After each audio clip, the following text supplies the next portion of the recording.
Hey everyone, welcome back.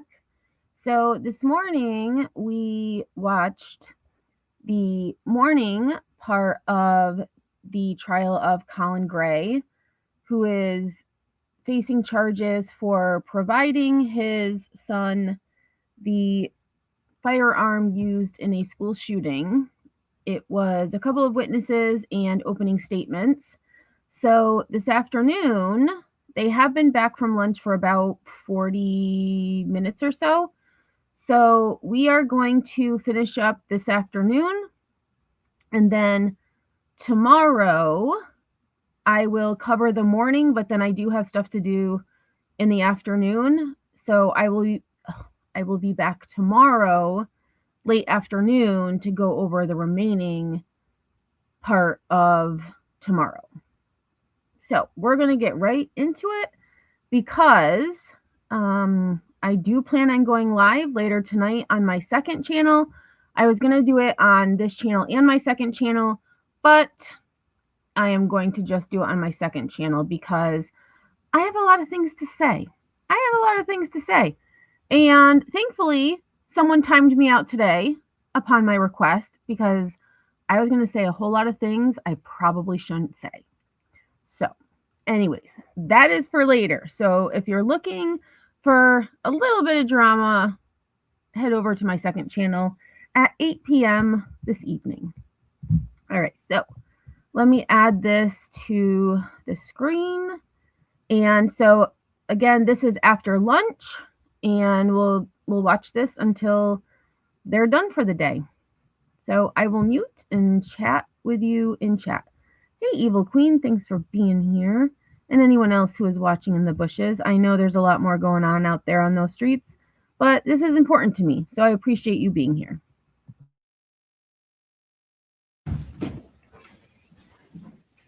All right, stay called, please. Stay called Suzanne Harris.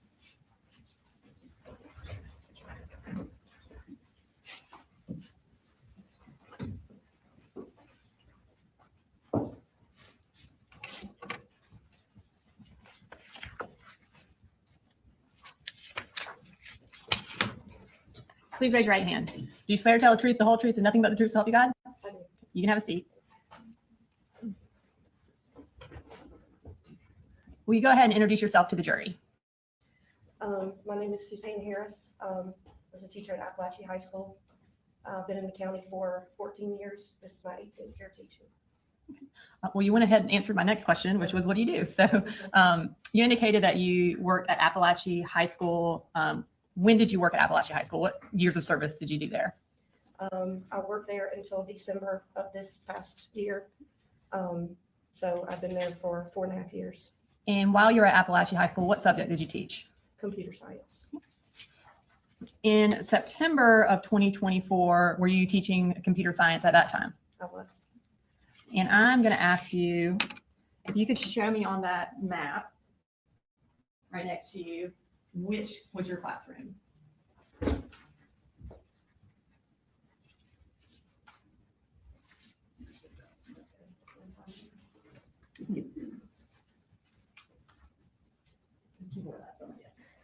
I'm right here on G Hall, and my classroom is right here, 125.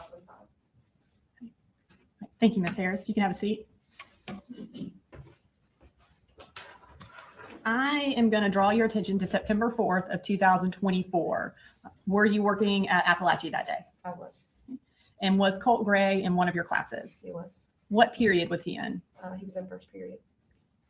And what time is that class? Or generally, what time does first period start? The bell rang at like 8:15. Okay. And what time does it end?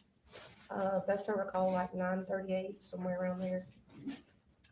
And on September 4th, I guess, had you seen him in your class before? I think he'd been in class one time prior to that day. And on September 4th, did he talk to you? He did. When did he first talk to you? Early on in the classroom session, I think around 8:30, he asked to go to the restroom. And then after that, did he come and talk to you again? He did. And what did he talk to you about? At this point, we had been talking about missing assignments and different things because he'd only been there for 2 days. But he asked whether or not we'd ever had an active shooter drill before. And what did you tell him? I told him that we had had one. Judge, we're going to object any hearsay. Response. Your Honor, doesn't go to the truth of the matter asserted. It goes to sort of present sense impression, what they're discussing at that time, and then what action she took afterwards. Yeah, I would think this falls into a category of non-hearsay. They're not offering it to prove that they did or didn't have active school shooter trainings in the past. It's just, did he ask the question? So I'll go with the objection. Thank you, Your Honor. And so kind of getting back to the question, he asked you if there was an active shooter drill, and then your response was what? Yeah, we actually had one last week, but he wasn't there for the drill. And was there any further discussion about that? At that moment, I did ask him what school he went to, because I was concerned, like, why would you, had you worked in, or been in a school that it would have made you nervous about school shooting? And he told me that that he had been at Jefferson High School, middle school, excuse me, in the 8th grade. And I asked him if he knew Elaine Murphy, who's one of the teachers at Jefferson. Judge, I'm going to object any hearsay. And First, you have a response or? I think we'll just move on from what she said back to him and go on to the next topic. All right, so I'll sustain the objections to his last remarks. So after y'all had the discussion, did he go back and sit down? He did.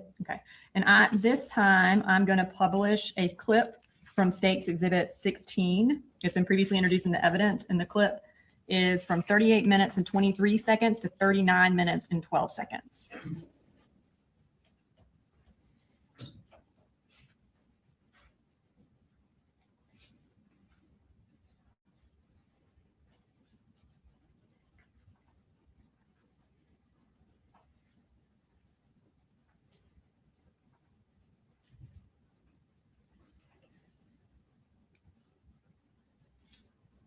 I'm going to pause it briefly.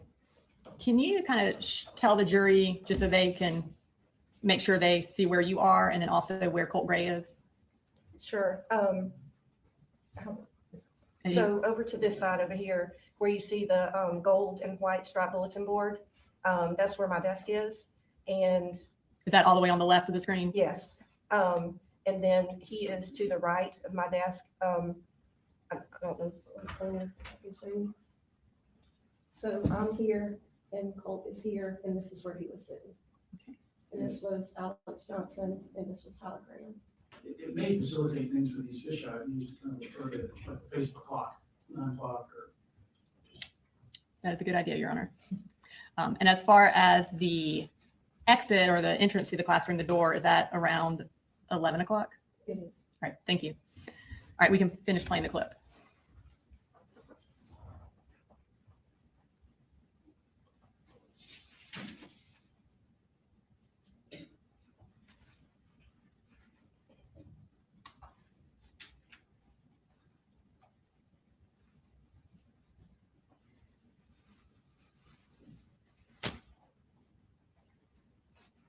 Okay. And does that clip show where he asked you about the active shooter drill? Yes. When he asked you that, did that concern you? I mean, you don't expect to hear that in the classroom. I mean, we hear about school shootings, but you don't think it's going to happen to you. So it was a little bit alarming. And I did send an email to the counselor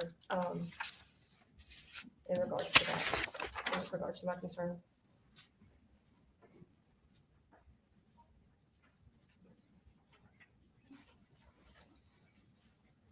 I'm going to show you what's been marked as Exhibit 32. Do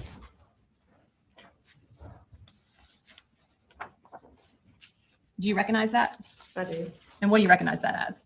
It's the email that I sent to Miss Butler. Okay. And is it a fair and accurate copy of that email that you sent to Miss Butler on September 4th?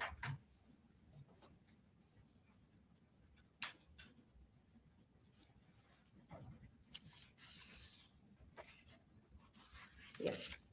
Your Honor, this time I'd like to introduce into evidence State's Exhibit 32. No objection. All right, 32 to me. Okay, if we could display that for the jury. Okay, so you indicated that you sent this email to Miss Butler. Can you tell us who Miss Butler is? She's the counselor that is in charge of his last name.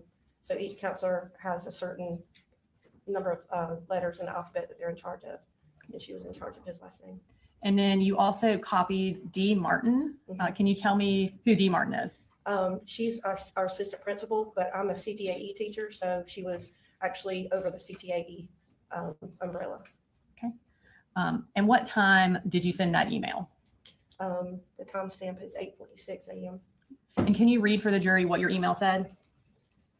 The subject said inquiry from CG that might warrant a few questions.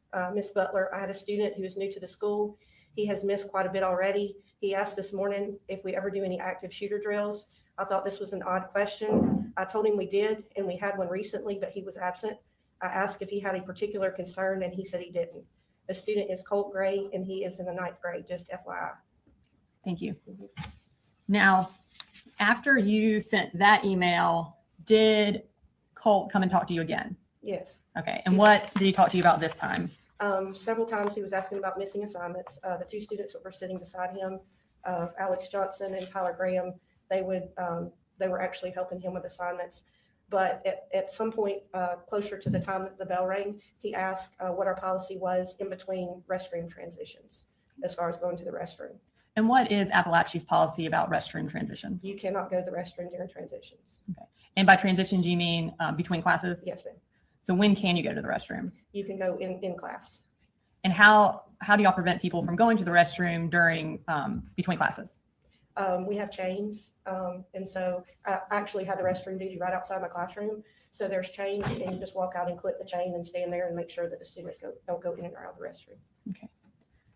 So at this time, I'm going to show another clip from State's Exhibit 16, which is from 1 hour and 30 minutes and 54 seconds to 1 hour and 31 minutes and 18 seconds.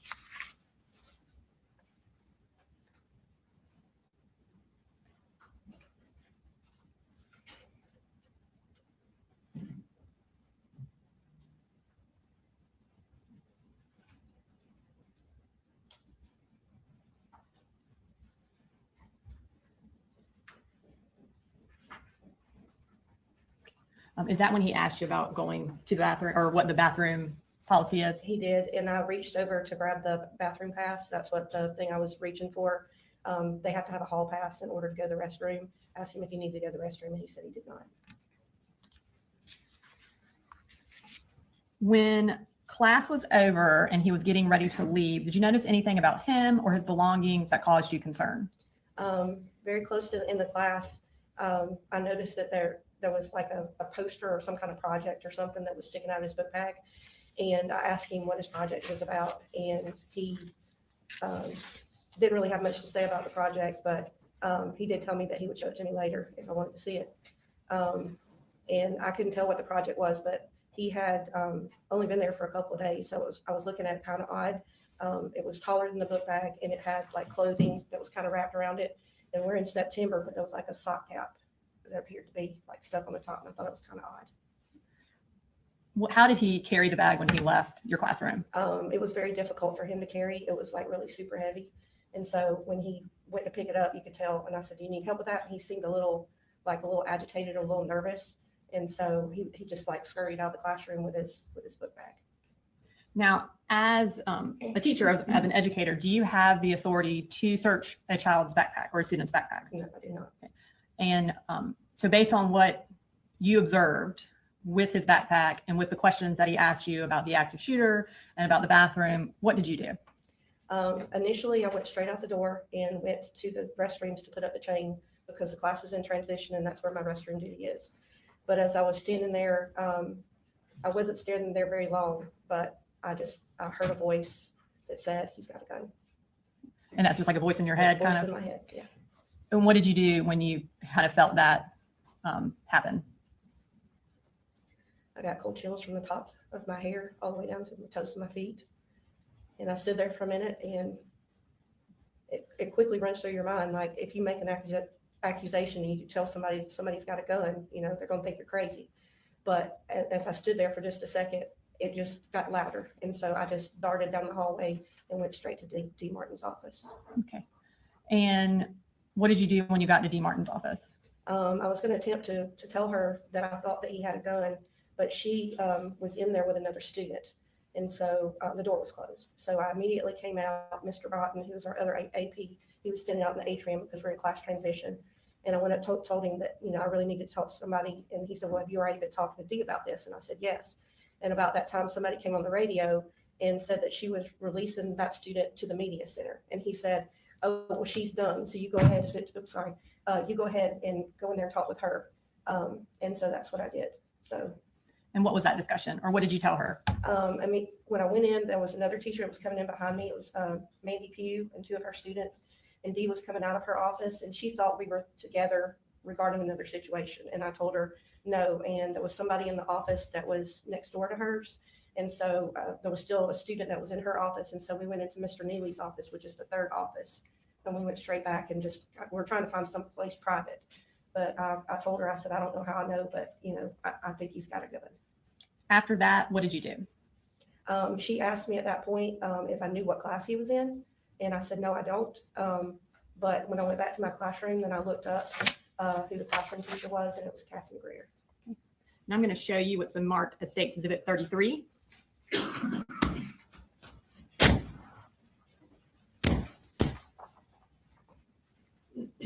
Do you recognize that? I do. And what do you recognize that as? It's the email that I sent letting Dee know what classroom he was in. And is that a fair and accurate copy of that email? Yes, ma'am. Your Honor, at this time, I would like to introduce into evidence State's Exhibit 33. No objection. All right, 33 submitted. And we'll go ahead and publish that to the jury.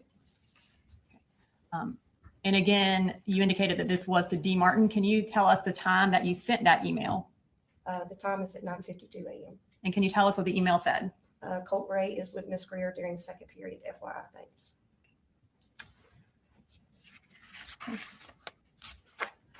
Your second period class, was it a planning period for you, or were you teaching a class? It was planning period.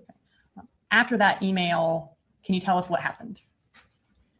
So I have other students that share the classroom. They come in, we share the classroom together. And Alex English, which is another teacher, it's his first year teaching. He's teaching audio, video technology and film. And he came in with his students. And so at some point during the class, I was just really nervous, and I just stood up and kind of addressed the whole class without asking him first. I just was very stern. And what I said was, don't ask me how I know, don't ask me any questions, but do not leave this classroom unless it's an absolute emergency. Because I just felt in every fiber of my being that something was wrong. At some point, did you become aware that there was shooting going on in the high school? Yes. At one point, Alex kind of came towards the door, and we kind of stepped out in the hallway, and I told him what I was suspicious of. And he was like, oh gosh, that sounds, scary or whatever. And I said, I don't know how I know, but I just felt like that something's going to happen. And so I came back in the classroom, and shortly thereafter we saw the lockdown screen, and we went into lockdown. And eventually, were you able to hear the shooting, or did you just become aware that something had happened? No, I actually heard the shooting. It's our protocol to go out, like to open up the classroom door to kind of look to see who's in the hallway, if there's any kids in the bathroom. And I did that, and I could hear gunshots to the left, which is down towards the counseling office. After the shooting had ended, were y'all eventually able to leave your classroom? Yes, Okay. And where were y'all evacuated to? to the football field.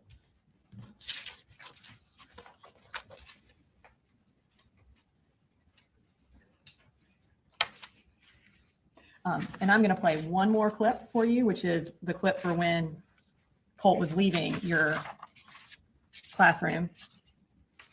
And it is from 1 hour and 39 minutes and 11 seconds and 1 hour and 40 minutes and 14 seconds. And that's again from State's Exhibit 16.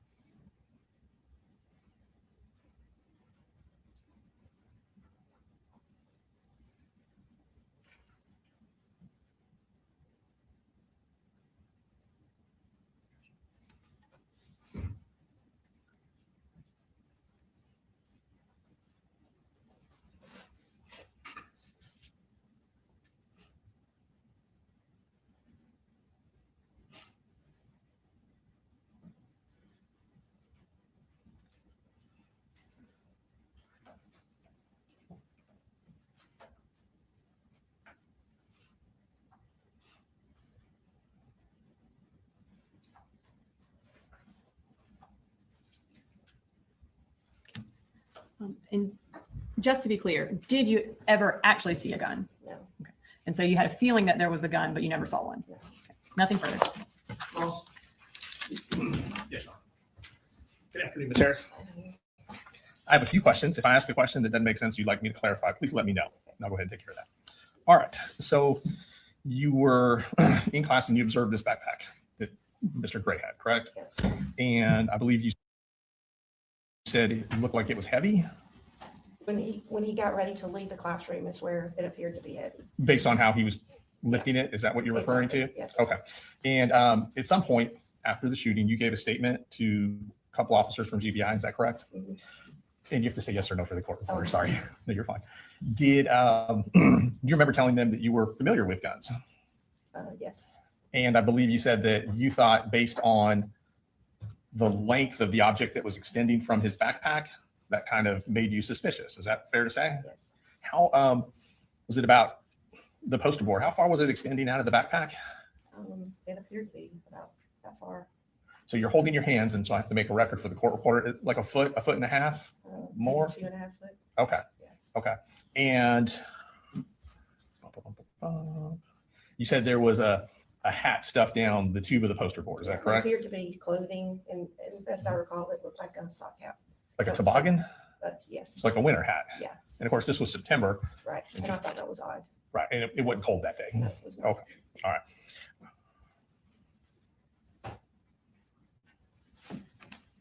Okay, I think that's it. Let me check one other thing. And you said we saw from where he was sitting in class on the video, he was sitting next to a couple other students. Mhm. And without telling me what anybody said specifically, your memory is that they were engaging in conversations regarding missing assignments. Yes. Can I have 1 second, Judge? 1 second.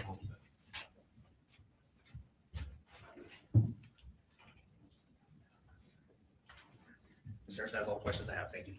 Based on Carl, any redirect? No, Your Honor. May Ms. Harris be excused? Yes, thank you.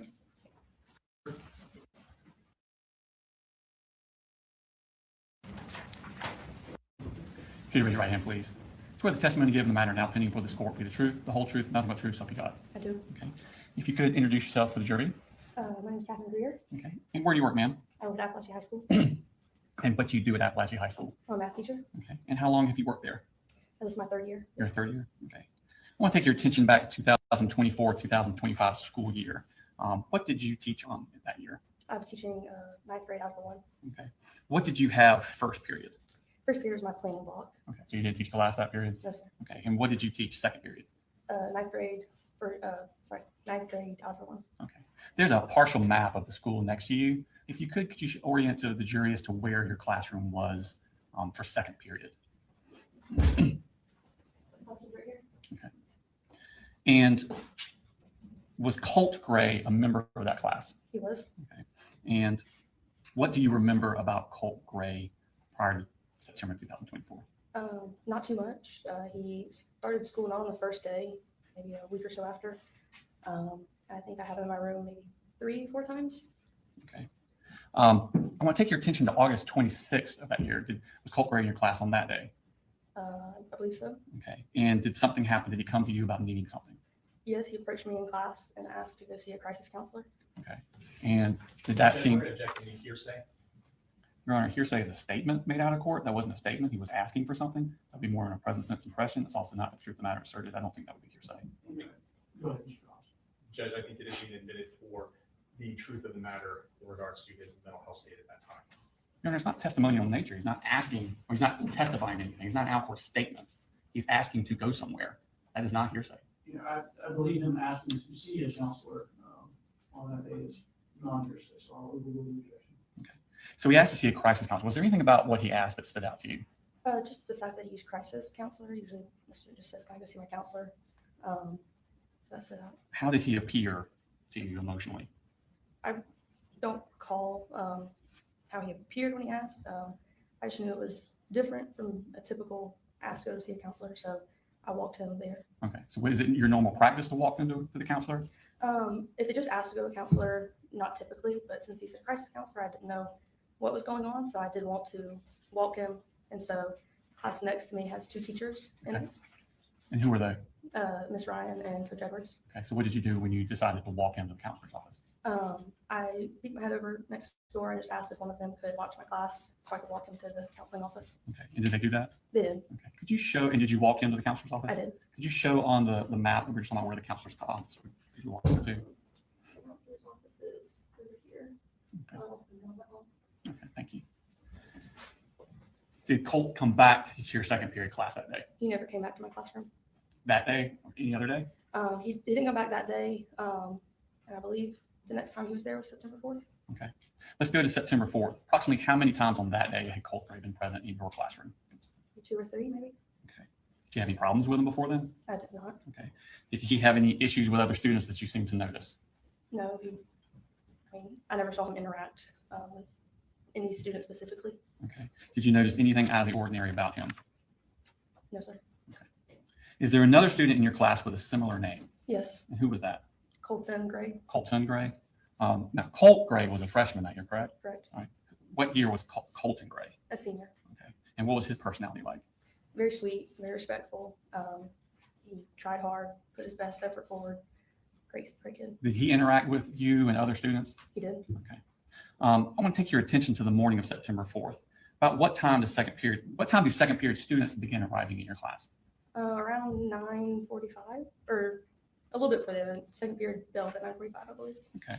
And what are you typically doing when students are arriving at your class? Typically, I'm standing at the door greeting them. Okay.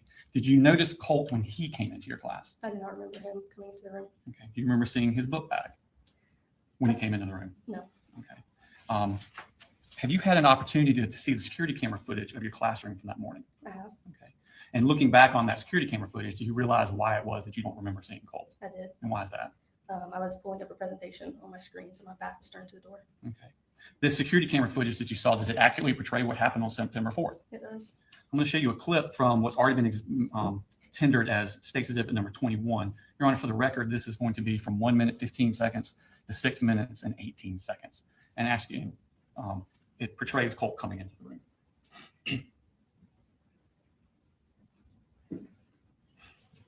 Is that you at the 4 o'clock position? It is. Okay. And what are you wearing? Just a color? Green. Okay. And where's the door in this? Diagonal to me Okay. on the other side of the wall. All right, thank you. Bye.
Kid that just entered the room. Who was that?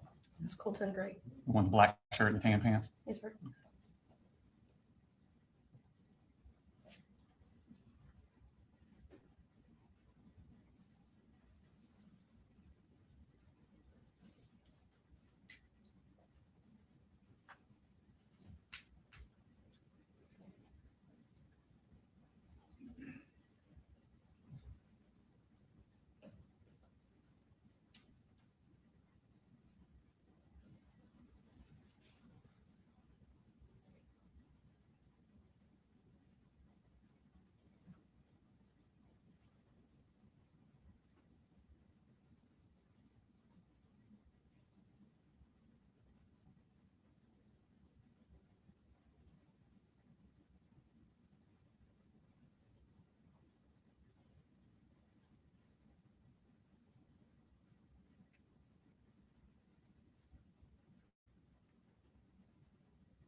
So at this point, class changes ended. Yes, sir. At some point during class, does Colt ask to leave the classroom? He does. And what purpose does he ask to leave the classroom? He has to go see his counselor. Okay. At this point, did you walk him this day? I did not. Okay. And did he take his stuff with him or did he leave it in the room? He took his book bag. Okay. And is this also shown in the security footage? It is. Your Honor, this time I'm going to show what's 1322 to 1422. It's close to 10 minutes. This is another. It's also from the same States 21, Your Honor. Let me just clarify for a second my last ruling. So I overruled an objection previously about hearsay on he asked to see a crisis counselor. I think him asking the question is admissible for the fact that he asked it. It's not admitted for the purpose of establishing that he was in fact having a mental health crisis. All right.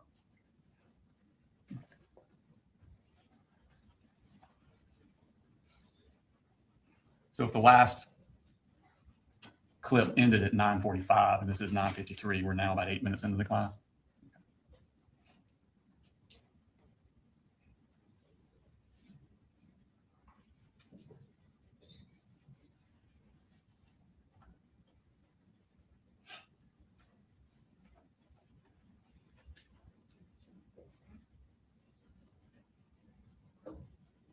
What's he doing there on the wall? He's grabbing the pass, office pass. So different passes have different destinations on them. There's a restroom pass and office pass. Okay.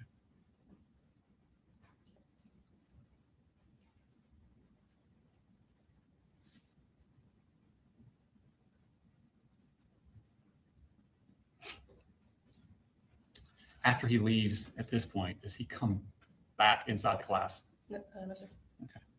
At some point after Colt leaves, does Colin Gray also leave the class? He goes to the restroom. Okay. Does he do the pass thing also? No, sir. Okay. And does he take his belongings with him or does he leave them in the classroom? He left in the room. Okay. Is this also shown? Well, let me go further before we play the clip. After Colton has left the classroom, does someone come to your class?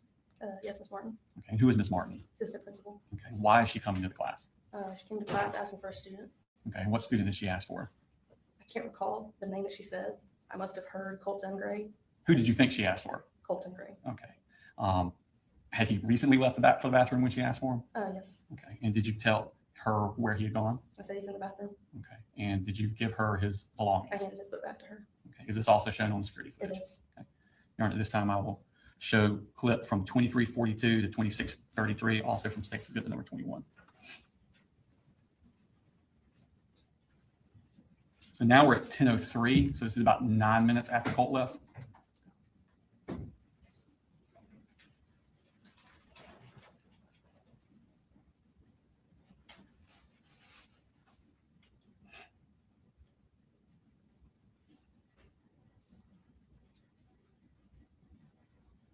What's he doing there, Colton? He's signing out. Okay. So you have to get a pass and you have to write on the. Put your name down.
Is that Miss Martin coming in there? It is.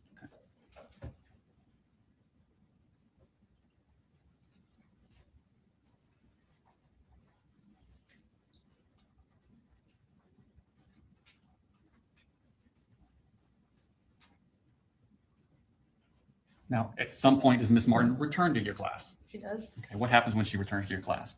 She told me that she needed Colin Gray. Okay. And what did you tell her? I said he went to the counseling office. Okay. Does she then leave at that point? She does. Is this also shown on the security footage? It is. All right, this time on State's Exhibit 21, I'll show a clip from 30:25 to 30:53. So now we're at 10:11. This is what, about 5 minutes after she left the first time?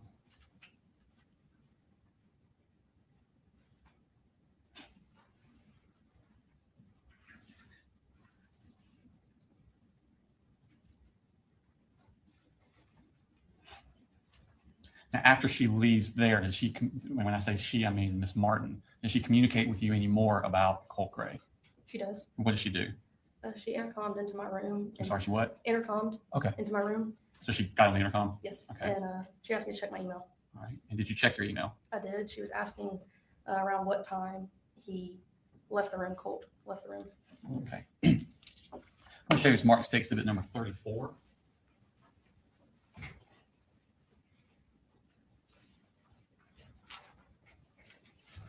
Ask you to identify that.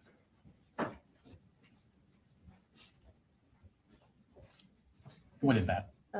This is the email that she sent me asking what time he left, and the email that I responded with saying he left around 9:50. Okay. So you had the email to you and your reply on the same. Correct. Do they accurately reflect the email exchange you had with Ms. Martin? They do. All right. This time I have Tender State Exhibit number 34 in the evidence. No objection. All right, very good. As we publish after the jury. All right. So you're at the bottom. I am. All right. I'm sorry. I'm Ms. sorry, Martin's at the no. bottom. Miss Martin's at the bottom. Okay. And what time did that email come in? That came at 10:18. Okay. And your response is above that? Correct. Okay. And what time did you send that response? 10:20. And what did you say? I said he left towards the beginning of first, probably around 9:50. What happens then? Class continues, and I'm up towards the front of the room when I see some movement in my door. I catch a glimpse that it's him. Is the door open or closed? It's closed. Okay. How are you able to see movement? Is there like a glass or There's something? a glass window. Okay. And so you see movement. Mhm. What do you do then? I realized that it was him, so I immediately went to my computer to send an email saying he's at my door. Okay. I want to show you Smart State Exhibit number. Who'd you send that email to? Miss Martin. Okay. Show Smart State Exhibit number 35.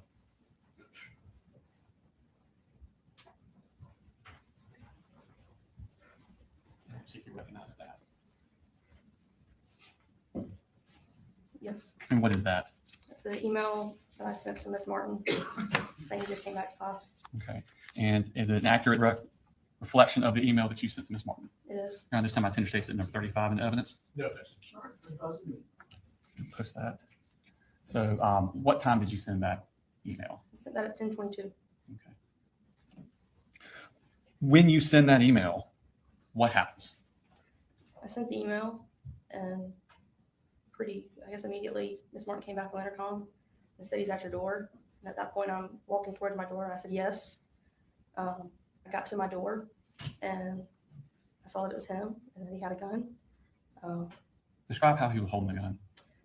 I guess just across his body. Okay. And what type of gun was it? I mean, I don't even know what type, but just. It was a large gun, a rifle, I guess. Okay.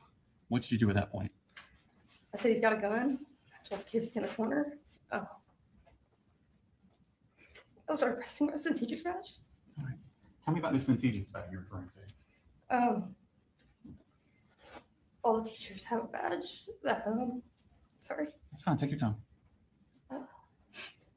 If you press it 3 times, admin and an officer and the nurse are coming.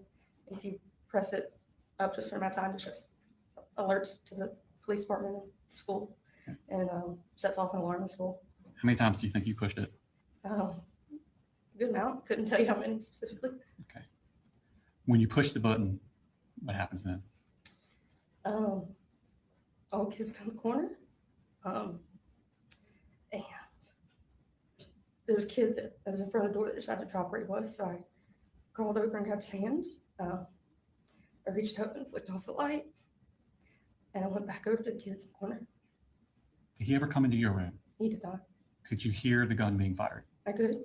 Okay. How many shots do you think you heard? It was 2 sets. And it just sounded maybe 5 or 6, Could you tell where they were coming from?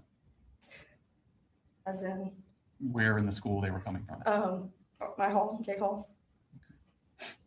Is this what you're describing reflected in the security footage? It is.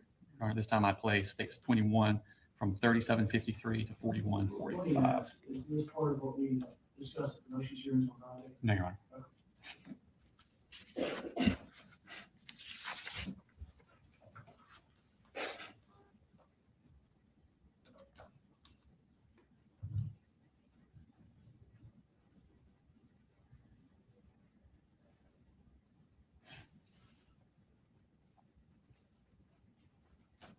Is this when you're emailing with Ms. Martin? Yes.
Is that him at the door there? It is. Is this you sending the email? Yes.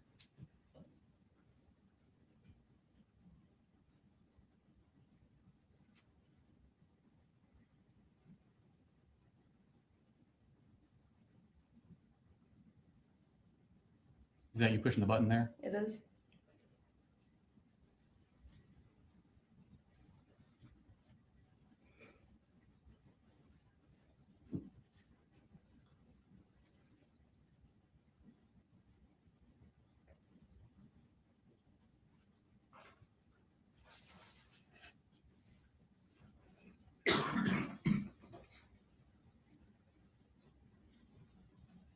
Is this what y'all were trying to do during the security drill? Yes, sir.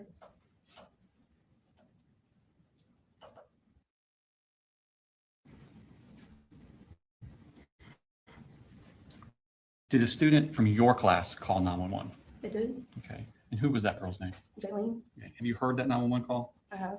And is that Jaylene's voice on the call? It is. All right, this time I'll tender state exhibit number 36. Okay.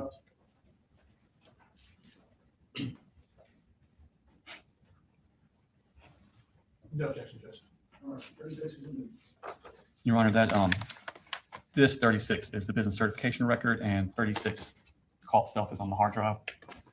We're going to play a clip that is 5 minutes and 42 seconds long. 5 minutes 42 seconds long.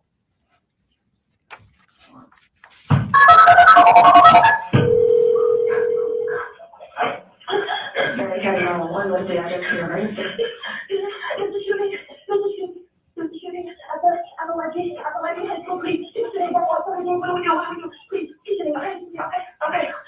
He's coming out of the door. He's coming out. He's shooting. Oh my God. You hear the gunshot? What did you say? Where are you? Where are you in the school? We're at Apalachee High School. Okay, where in the school are you? Listen, what's your name? What's your name? Okay. need to stay on the phone with me, okay? We're getting lots of help on the way, but I want you staying on the phone with me. Where in the school are you? I'm in K-Hole in the Okay, hall in the back. Is anybody in your room shot? and everybody is really okay. Stay on the phone with me. If you have to put the phone down, put it down, but I want you on the phone with me. Do you understand? Yes, ma'am. Everything is okay. Everything. Okay, do you know what classroom number you're in? What's this clear? I don't know the numbers. Do you know where the shooter is? I don't know if he was in our school shooting day or the number. Who is the shooter? His name is Cole. I don't know exactly. Spell your name for me. J-A-R-L-Y-N. Okay, Caitlin, listen, I'm gonna stay on the phone with you, okay? I'm staying on the phone with you, and take a big deep breath with you. Okay, Jalen, my name is Terry, okay? I'm gonna stay with you. Okay, I got you. Okay, how many people are in your room, Jalen? Yeah, I don't know how many people are in the room. How many students are in the room? At least like 130. Okay, what's your last name, Jalen? Earlier. Spell it for me. D-E-L-I-R-A. Okay, alright, I'm gonna stay on the phone with you, okay? Yes, ma'am. Do you hear anything? No, I don't know where he was. I don't know where he is.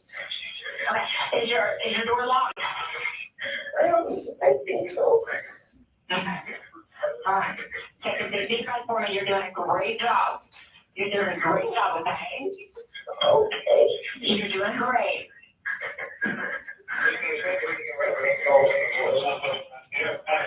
You're doing a great job. I want you to let me know if you hear anything, okay?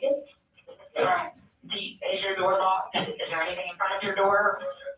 No, it's all the best. No, there's nothing. Okay. Do you know what, you don't know what classroom you're in, like what classroom number? Check it.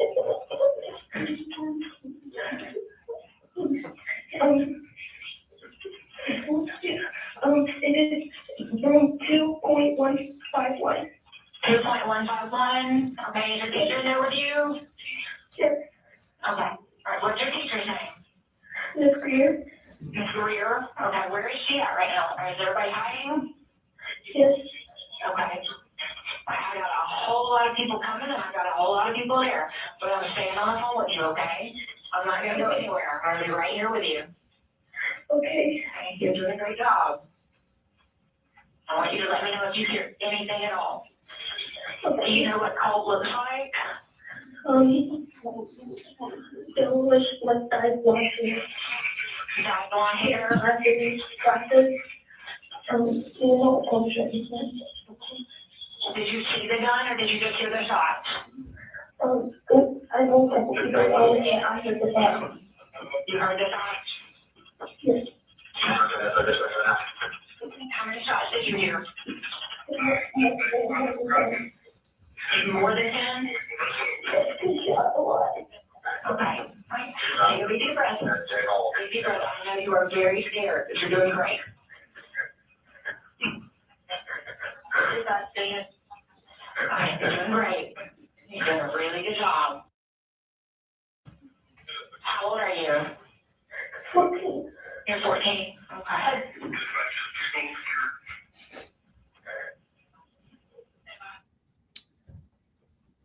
How long did y'all stay in the room before the police arrived? Maybe 10, 15 minutes, I'm not sure. What happened after the police arrived? Our door was unlocked by an SRO that came in. He asked us if there was anyone in the room that wasn't supposed to be there. I answered no. He closed the door and said he would be back. He came back to the room and told us to stand up and walk outside with our hands up. And did you do that? We did. Where did y'all go? We walked out of J Hall up the hill, I guess, to like just on the lawn area. Mhm. And then I guess once more classes started to come out, we walked towards the stadium. Okay. Did y'all go to the football field? We did went to the football field. What was the scene like on the football field? I just started helping make sure kids got into the bleachers, and then it became chaos pretty quickly. With lots of families coming looking for their kids. And how long are y'all out on the field? hours. At some point, were you interviewed by law enforcement? I was. They asked you about the same type of questions I asked you. Yes, sir. Did you answer them about the same type way? Yes, sir. Just a second, please. No further questions. They may have some for you. Cross. Yes, Your Honor. Good afternoon, Ms. Greer. I just have a few questions. If I ask a question that doesn't make sense, please let me know and I'll rephrase it for you. Yes, sir. Okay. So it looked like from the video we watched that Colt Gray was sitting at a table or a group of tables where there were several other students. Correct. Kind of like a station. What Just, do you guys describe it as? just groups, how I had my class desk. Okay. So is it fair to say there were about 4 desks that were pushed up against each other and there were 4 kids sitting at that station? Correct. And Colt Gray was one of them. Mhm. Then it appears that Colton Gray was one of the other students that was there as well. Correct. And going back to the day you mentioned in August, you said you walked Mr. Gray to the counselor. I did.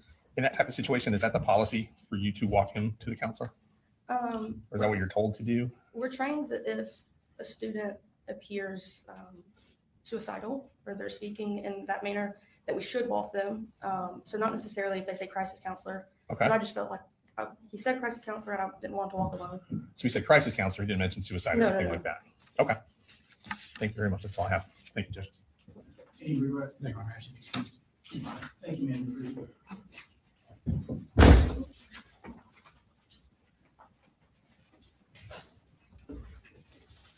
State calls.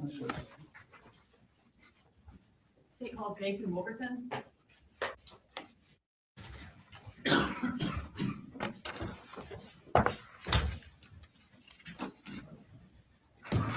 Go ahead and raise your right hand. Do you swear to tell the truth, the whole truth, and nothing but the truth to help you God? Yes, ma'am, I do.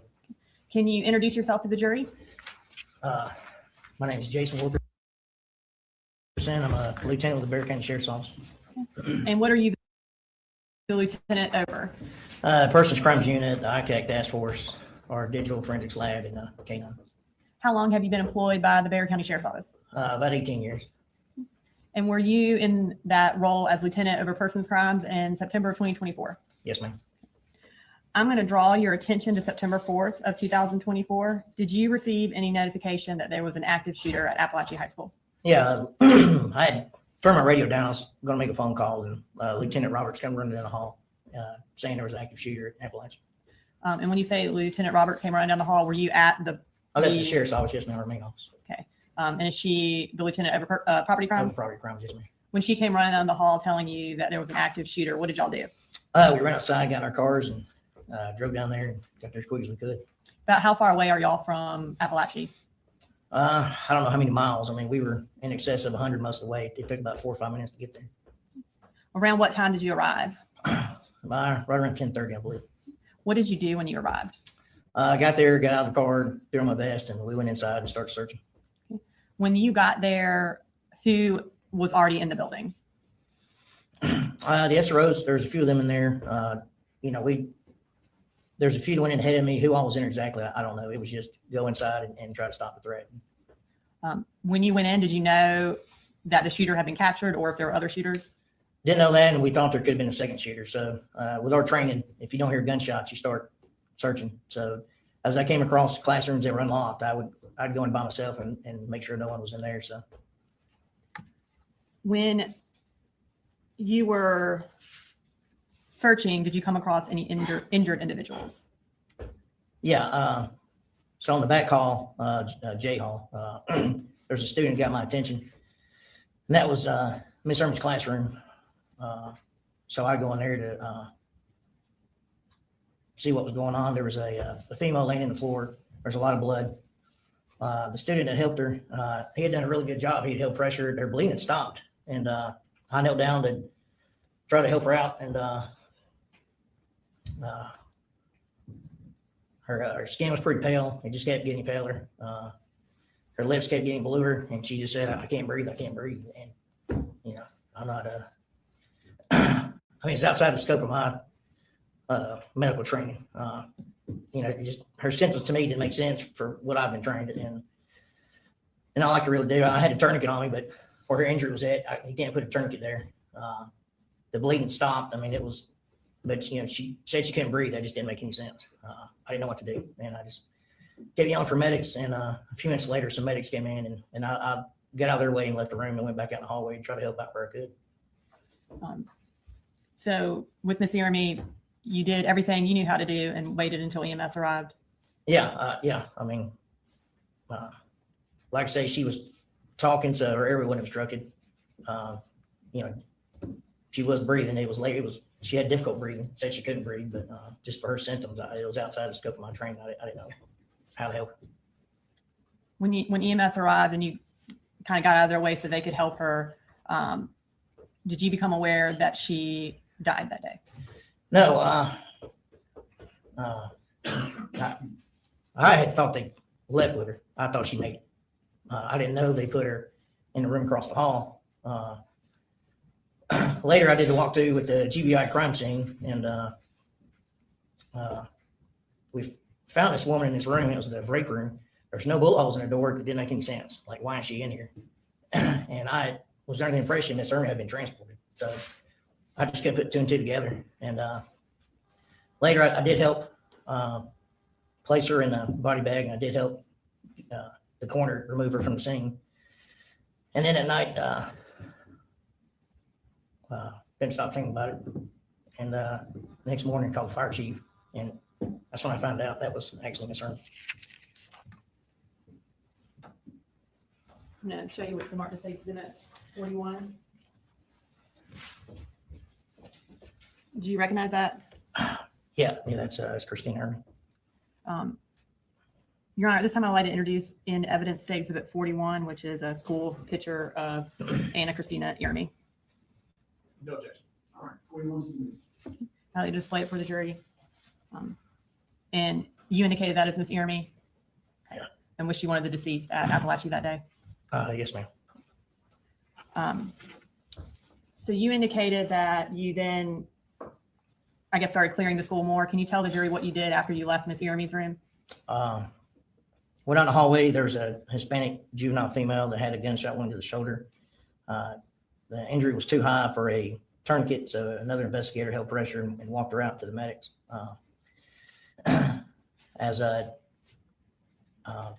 Once the wounded was evacuated, we started evacuating some students. At this point in time, the suspect was still in custody. He was still laying on the floor in handcuffs.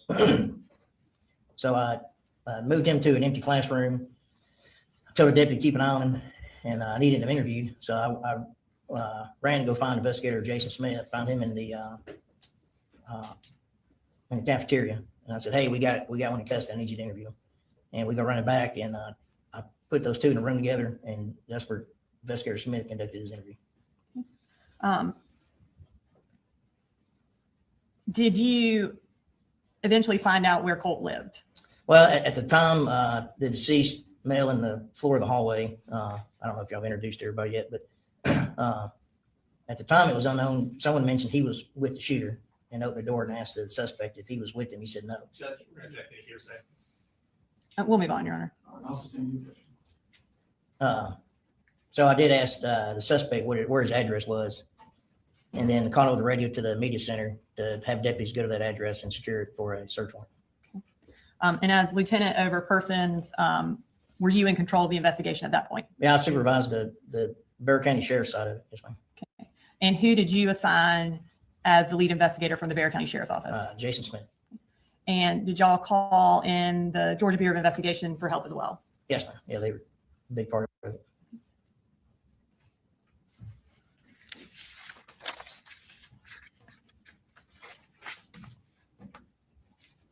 Nothing further. He may have some questions for you there. Okay. Cross. No questions, sir. All right. Thank you, sir. All right. Thank you.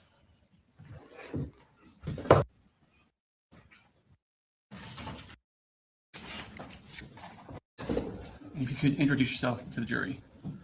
Sheriff Judge Smith. And are you the sheriff of Bexar County, Georgia? I am. How long have you been the sheriff of Bexar County, Georgia? I got elected in 2009. And before that, what did you do? I was a police officer at the Winder Police Department. And how long have you been post-certified police officer? 25 years now. I want to take your attention to the morning of September 4th, 2024. Where were you that morning?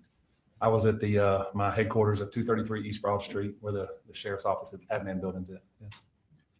Had y'all had something that morning with the Centegix system? We did.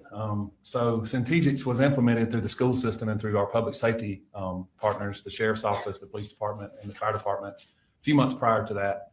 And that morning at 7:30, we officially tested Centegix for its rollout, if you will, at 7:30 a.m. that morning. Okay. What school was it tested from? Bethlehem Elementary. Principal Mindy Reed is the one that tested it. Okay. Did it go off okay? It did. I want to take your attention to around 10 o'clock. What were you doing? I was in my office at East Broad Street. I was checking emails, normal stuff that I do in the morning times. At the time, there was a GBI agent, not in our region, that was there checking the files of a former employee of ours. And we were having a conversation, and they were trying to hire this former employee. And I jokingly told her, "You're wasting your time. I would clone this young lady if she would come back." We were talking and conversating back and forth, but just that was normal for me to be in and out of the office. Okay. And what happened at that point? I'm sitting at my desk. My cell phone is sitting beside me as where I have it plugged up at. And the first Centegix alert went off at around 10:15, around that time. Then a second one, then a third one, then a fourth one. My first instinct was that it was malfunctioning. Didn't know what was going on. Didn't realize what the situation was. And I said to myself, something must be going off with it. Then I started realizing it was Apalachee High School. It does give us an alert and location. When y'all do the trainings, is it normally just one person pushes the button to start it? Normally, Y'all weren't ready for 20 people to push the button. that's correct. Okay. So you found out it's at Apalachee High School. What'd you do at that point? I kind of thought it was odd to have that many at one time, that early. One of my majors, Major Todd Drews, whose office is right beside me, come running to my office and says, "There's an active shooter at Apalachee." And I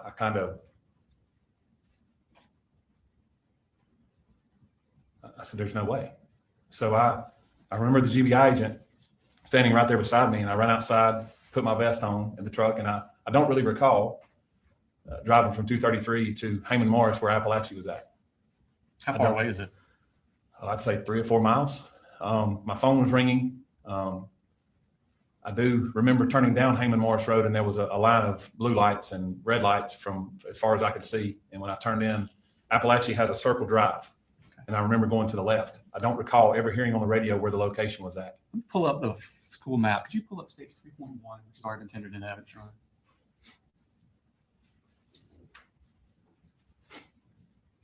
Is that a map of the school? Yes, it is. Now, where you were, just talk about what you're talking about. Okay, so where the Apalachee High School Bear County logo is, I pulled here. I think you can touch the screen and it makes that like that. Okay. Players and stuff. So I don't know if you're able to see me right here. I pulled right here behind a fire truck. And as I pulled up, Actually, the touching's not working for some Sorry. reason. It's fine. There's should be someone stole it.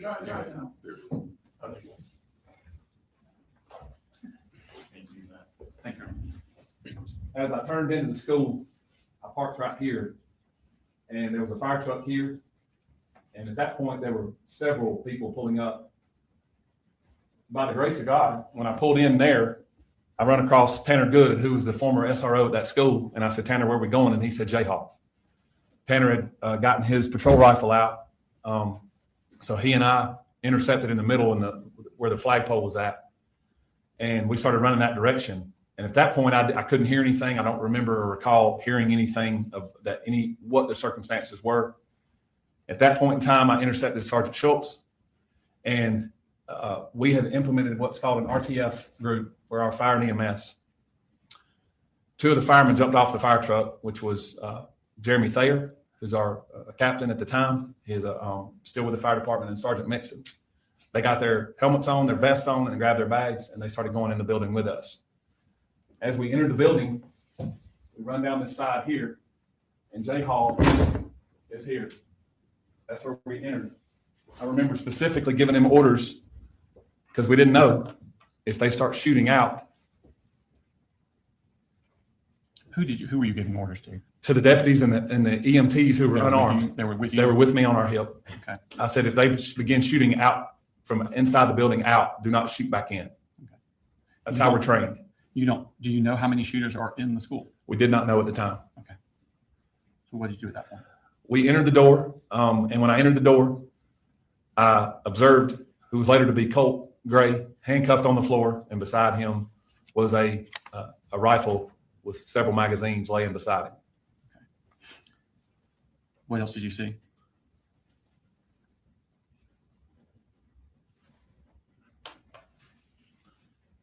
Just beyond him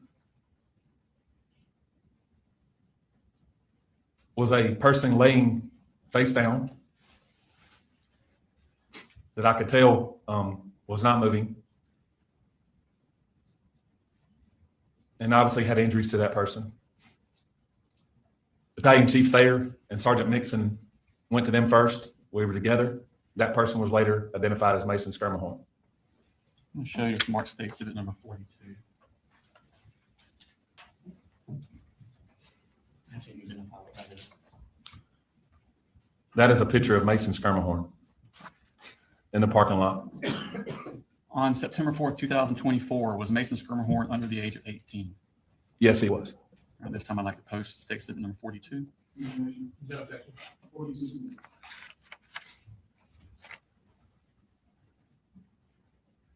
So Mason's, the medics tell you that Mason has passed away at that point? Okay, what do you do at this point?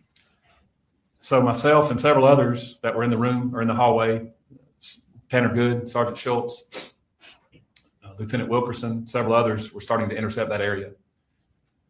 I heard someone say, Deputy King and Sergeant Boyd had already taken Colt into custody. I heard someone say there may be a secondary shooter. We weren't sure at the time. So we began clearing that particular area of J Hall, K Hall, I Hall, and those that intercepted that hallway. We have a map here, so you can show on that. Probably easier, it's kind of zoomed in. It's a portion of the map you were looking at already. And when you say clearing, what's your objective? Our objective is to stop the killing and render aid, Okay. whatever that may be. Our job is to go in and intercept whoever's doing the damage and whoever's doing the killing at this point. That's our job at that point. So myself and several others were clearing the bathrooms to try to find out if other people were in the building. All right. Show us about where you're talking about. J Hall here. The bathroom is where we first started. Workroom and bathroom area right here. This is Jay. Yeah. Right here. This is where we went and started clearing, and we started clearing each hallway as best we could. Then we started fanning out, and what we use is what's called a bubble technique, where the bubble expands like a balloon. Okay. So instead of everybody just running down one hall, you're all kind of. We're fanning out, yes. Okay. Do you have any difficulties getting into the rooms? Yes. Our teachers and our students and staff are trained that all the doors should be locked or closed and no access to those rooms. Okay. So it's very difficult. And at that time, during the chaos of what's going on, the teachers are trained, do not let us get in the room, even though they're asked to. What did y'all do to overcome that?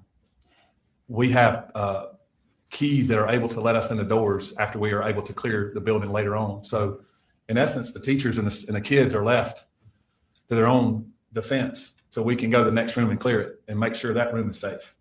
That's the difficult part. Once you've cleared for safety purposes, what's your next objective? Our next objective is to secure what we have, secure the scene, and secure what we have at this point in time, and render aid in this case. And that's what we did. We started rendering aid with our RTFs. Okay. What specifically did you do in the rendering aid part?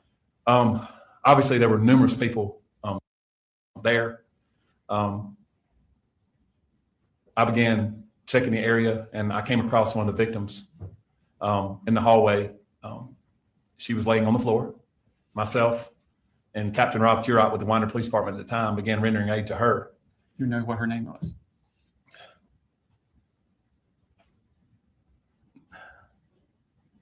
I'm drawing a blank. Tell me about her injuries. Did you see them? Yes, and I'll think of it in a minute. I'm so sorry. She had extensive injuries to her. She was bleeding in a lot of different locations that I could see.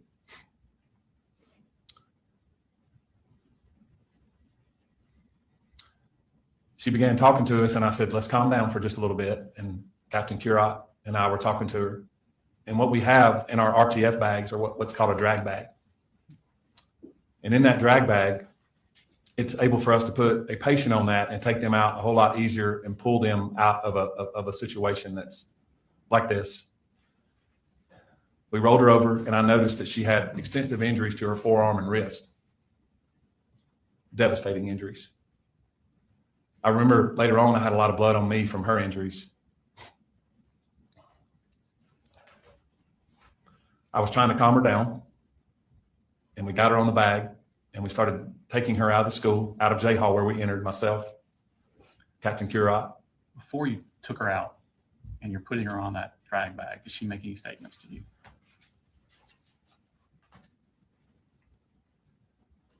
She said, "Do not cover me with that sheet. Don't cover my face."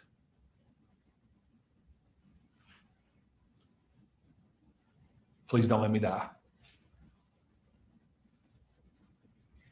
And I said, "We're not going to let that happen." And I remember asking her name, and she said, "Natalie."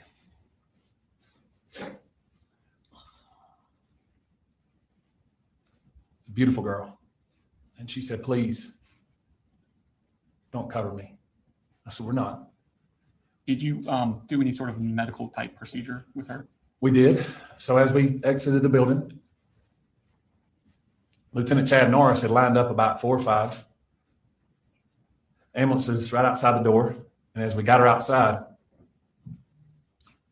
I'm trying to calm her down. She's obviously very distraught. She's losing a lot of blood. I yelled for a tourniquet, and I didn't have one on me. And as we were lining up behind one of the ambulances, I yelled for a tourniquet, and Colonel Ham grabbed a tourniquet from one of the ambulances, and it was pink. I'll never forget it being pink. And I leaned down and I said, "Natalie, this is not going to feel good." She said, "What do you mean?" I said, "We have to put a tourniquet on you. You're bleeding pretty bad." And as I put the tourniquet up her arm, and Captain Curot did, I said, "We got to go higher." And we got it up to her shoulder. And I said, "This is not going to feel good, baby girl." And I grabbed her hair off of her face, and I said, "Just hold on for just a second." He tourniqueted it down, and she screamed extremely loud. And I said, "It's going to hurt, but we have to do this." We got that tourniquet on, and at that point, she calmed down a little bit. I told her she's going to be okay. I said, "The next time I see you, we're going to talk." We loaded her in the back of an ambulance with another patient. Then I ran back in the building. When you were taking Natalie out, was Colin Gray still in the hallway? He was. And did Natalie see him? She did. Did she make any statements to him? She cursed him and called him some curse words pretty loudly. So Natalie is left in the ambulance. You go back inside. What do you see then? I began assessing the situation as best I could to try to locate. We had many RTF teams in there at that point, rendering aid to people. I walked just beyond the bathroom, and there was a copy room, if you will. And there was a victim that ended up being Miss Irmy in that room that was deceased. I walked down to the left, down, I believe it was K Hall or I Hall. Don't recall which hall it was, but I walked down and I located Coach A. By Coach A, who do you mean? Coach Aspinwall, I'm sorry. That's fine. Coach Aspinwall, we called him Coach A. Leaned down to try to find a pulse because I didn't know if RTF had found him, and he did not have a pulse. I then walked back down the hall. They were rendering aid to Coach Phoenix in an ambulance at that point. They had gotten him out. He was at the classroom beside where Coach Aspinwall was at. I went back down the hall and located the room where Colt had initially shot Natalie and the rest of the victims, and where Christian was laying. And Christian was deceased as well. Was Christian also on September 4th, 2024 under the age of 18? Yes, he was. Okay. What did y'all do at that point?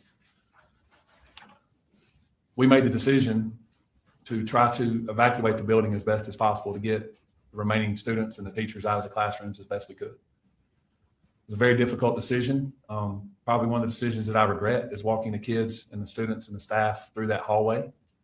But I wanted to get them out of the building as quickly as I could and not have them in those classrooms where we had them locked in until we could get it cleared. What was your regret about it? We had to walk the kids to the crime scene. A lot of kids had to see things that I don't think children of that age should see. Teachers did not need to see that, but we had to get them out. I wanted to get them out of that building as quickly as possible. And where did y'all take them? We escorted them out of the building to the football field, where we did the unification with the parents and the staff as best we could. When did parents start arriving? Almost immediately. Were their parents there when you arrived? There might have been one or two there that had gotten there because the phones start going off pretty quickly. Parents start getting notifications that the school's locked down. When I exited J Hall after all that was done, I walked back out to the area where we had the EOC, which was where I parked at the flagpole. At the time, Chief Schumann was the fire chief. I saw him walking towards me, and I just stopped. I was overwhelmed at what I saw, the people and the parents and the cars and the emergency response. Just completely overwhelming. He said, "Stop! Don't walk anymore. Let me walk to you." And he hugged me and said, "Are you okay?" And he noticed I had a lot of blood on me, and I said, "I'm fine."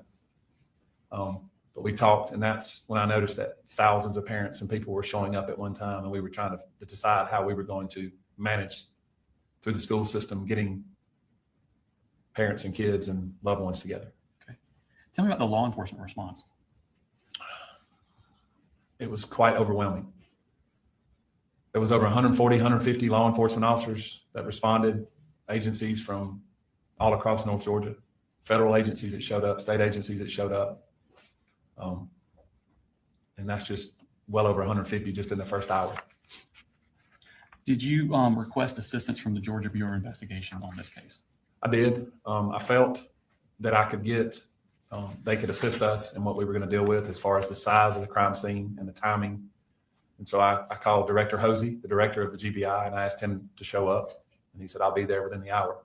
And he provided unlimited resources. Okay. Was at some point after you finished doing what you're doing, did you retreat to, I guess what's best called a command center? Where was that located at? We decided to put the command center in the library in the center of the school. We had a lot of Wi-Fi there, and we could separate everyone out with patrol or law enforcement, EMS, fire, and we could have GEMA, EMA directors and folks like that. So we made that decision to have it inside the school instead of outside the school. Okay.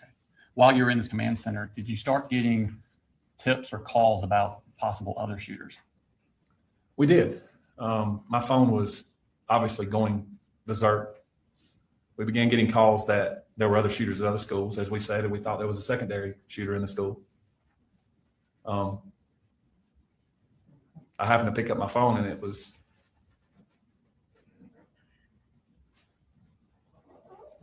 my daughter, who was at the other high school, Wanda Barrett. And she said, "Daddy, are we okay?" I said, "Your SROs are there with you, and you're okay." And she said, "Daddy, we're locked down, and they're telling us there's another shooter here." You know, as a dad, you're supposed to protect your children, and I couldn't do anything. But I told her that the deputies were there. I turned over and I said to the Georgia State Patrol major, and I said, "Do me a favor and send some troopers over to the high schools." And they did, and they secured that for us as well. And I had multiple agencies coming up, and I said, let's dispatch to other schools because we're getting these other calls. So by the grace of God, those 150 law enforcement officers were able to be dispatched to other schools and ensure safety for those kids and those staff members and those parents when they got their kids. And were some of those officers dispatched also Bexar County Sheriff's Office employees? They were. Did Brandon Bazinet and I'm drawing a blank on his first name, Deputy Townsend, did they work for you at the time? They did. Okay. At some point, did y'all become aware of a home address for Colin Gray? We did. After doing some research, we did. And did you send deputies to secure that location? As immediately as we could, yes. Okay. At some point, when you're unifying with the parents with the children, did you have a task to do at that point?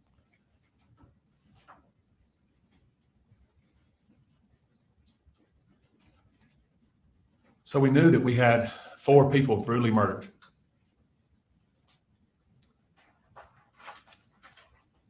And I had to sit down and doing this 25 years, probably the most difficult thing I've ever had to do is tell two sets of families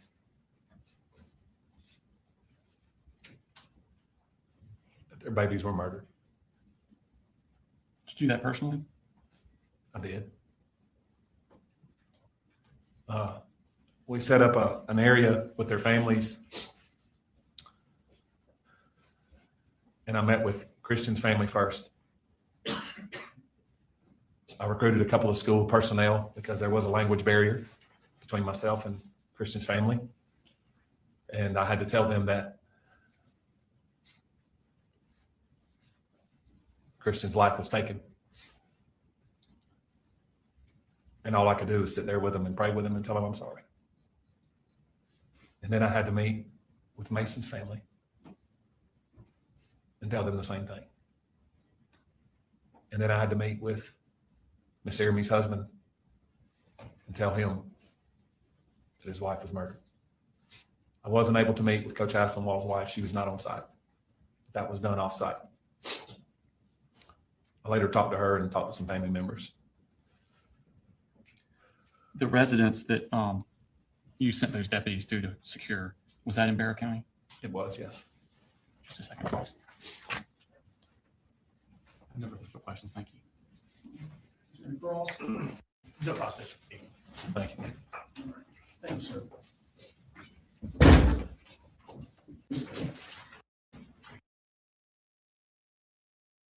All right, so it looks like they are on a break. Well, they were on a break. Oh, and they did come. Gosh. This is a lot. This is a lot.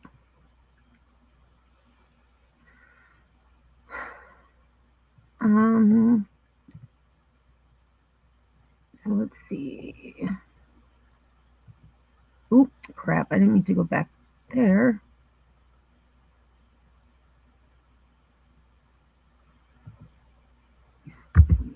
Up a little bit. All right, so we'll probably end up catching up to where they're at this point. So it looks like they're on the next witness, and then we'll be in real time.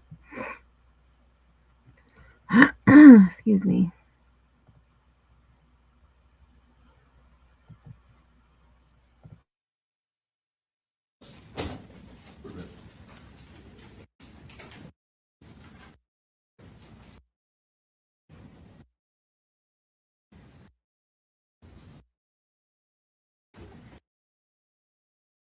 State Johnson, please.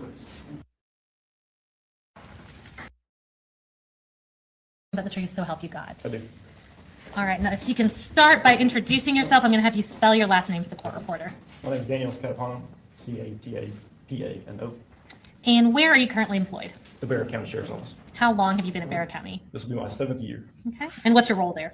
I'm a patrol deputy and a field training officer. What shift do you typically work there? The D shift, which is 7 a.m. to 7 p.m. And were you working for the Barrow County Sheriff's Office on September 4th of 2024? Yes, ma'am. Are you post-certified? I am. And were you post-certified on that date? Yes, ma'am. Did you on that morning respond to Apalachee High School in response to an active shooter? Yes, ma'am. Tell us a little bit about what your role was in the investigation once you arrived at the school. So we got there fast as we could, obviously. On arrival, ran to the school, started clearing rooms and rendering aid when we could. Okay. And what area of the school were you working on when you were there?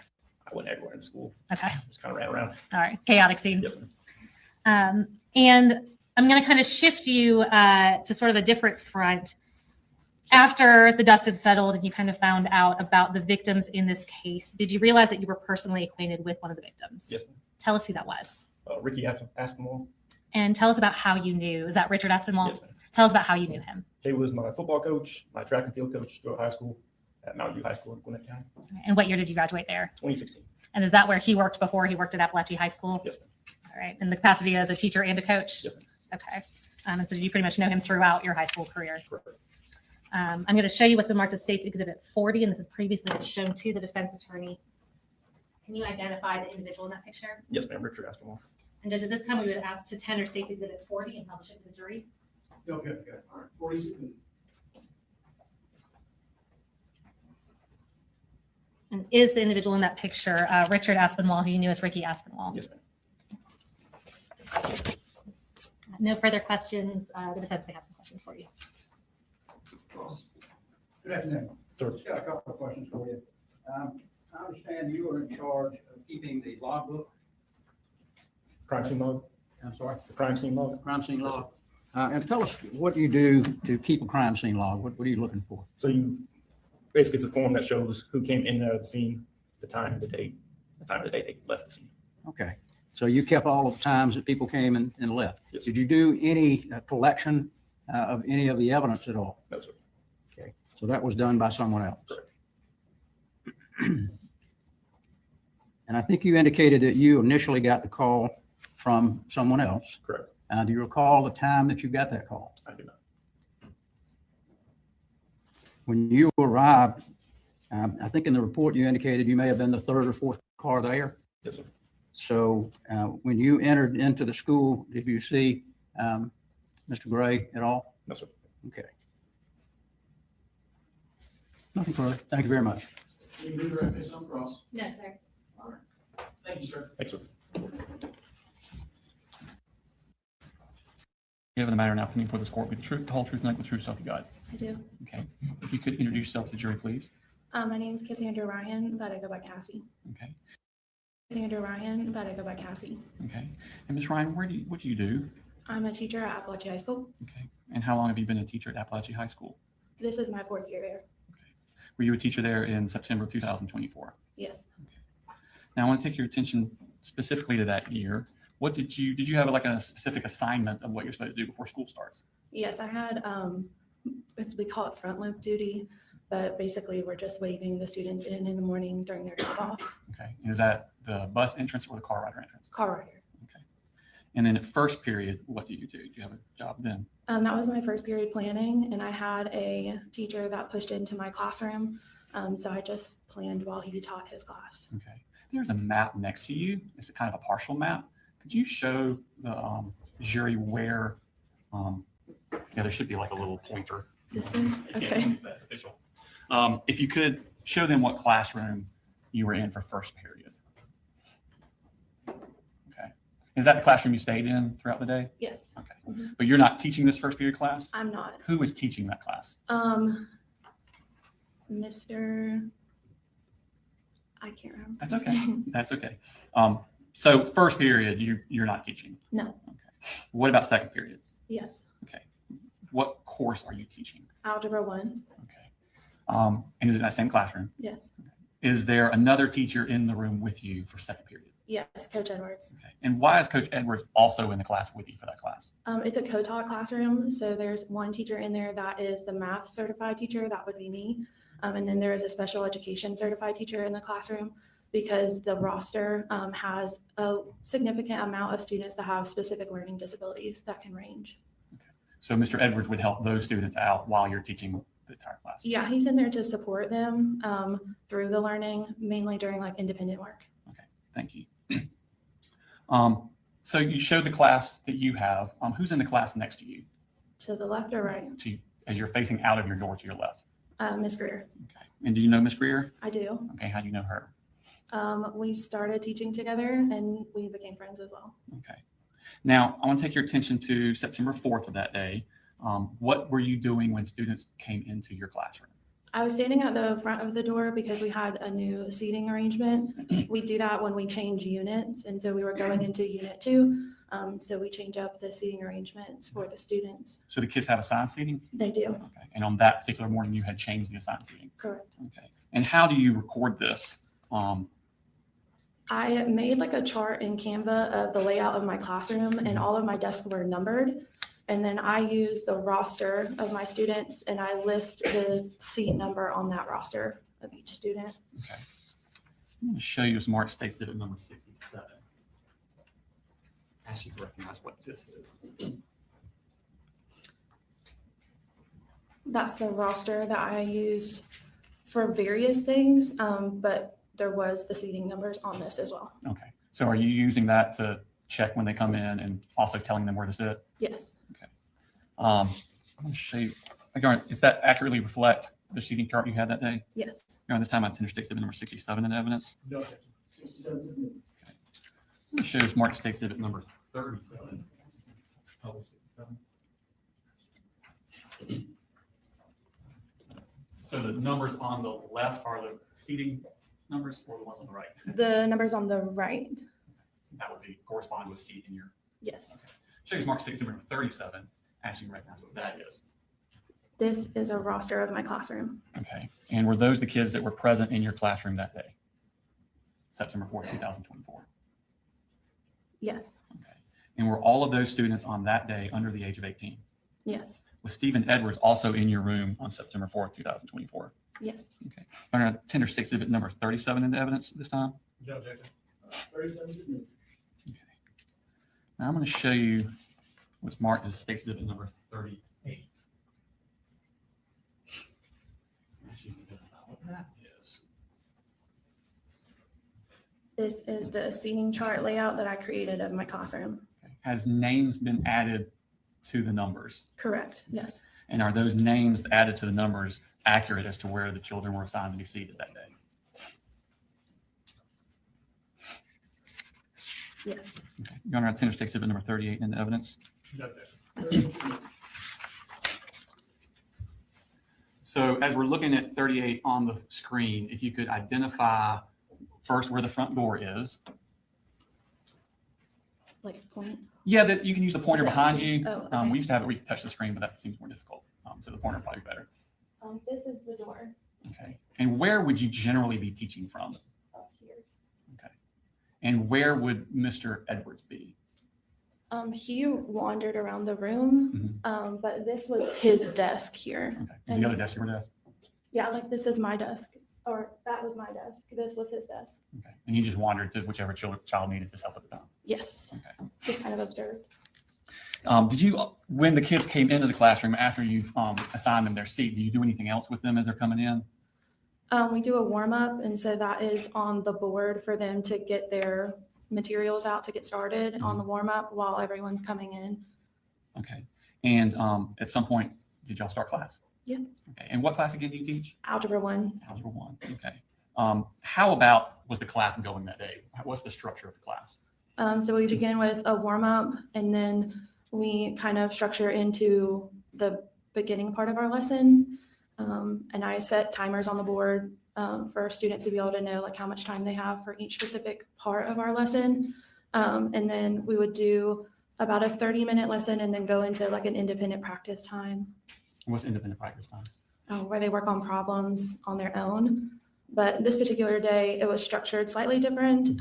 So they had like 10-minute intervals where we were working through kind of difficult problems. The beginning of a unit is always typically hardest because it's the first time they're seeing the material. And so the goal was to work through like chunking pieces of the material. And when they're doing this individually? No, they're able, so the reason why the groups are together is they're able to work with the people around them. Okay. What are you doing while they're working on these things?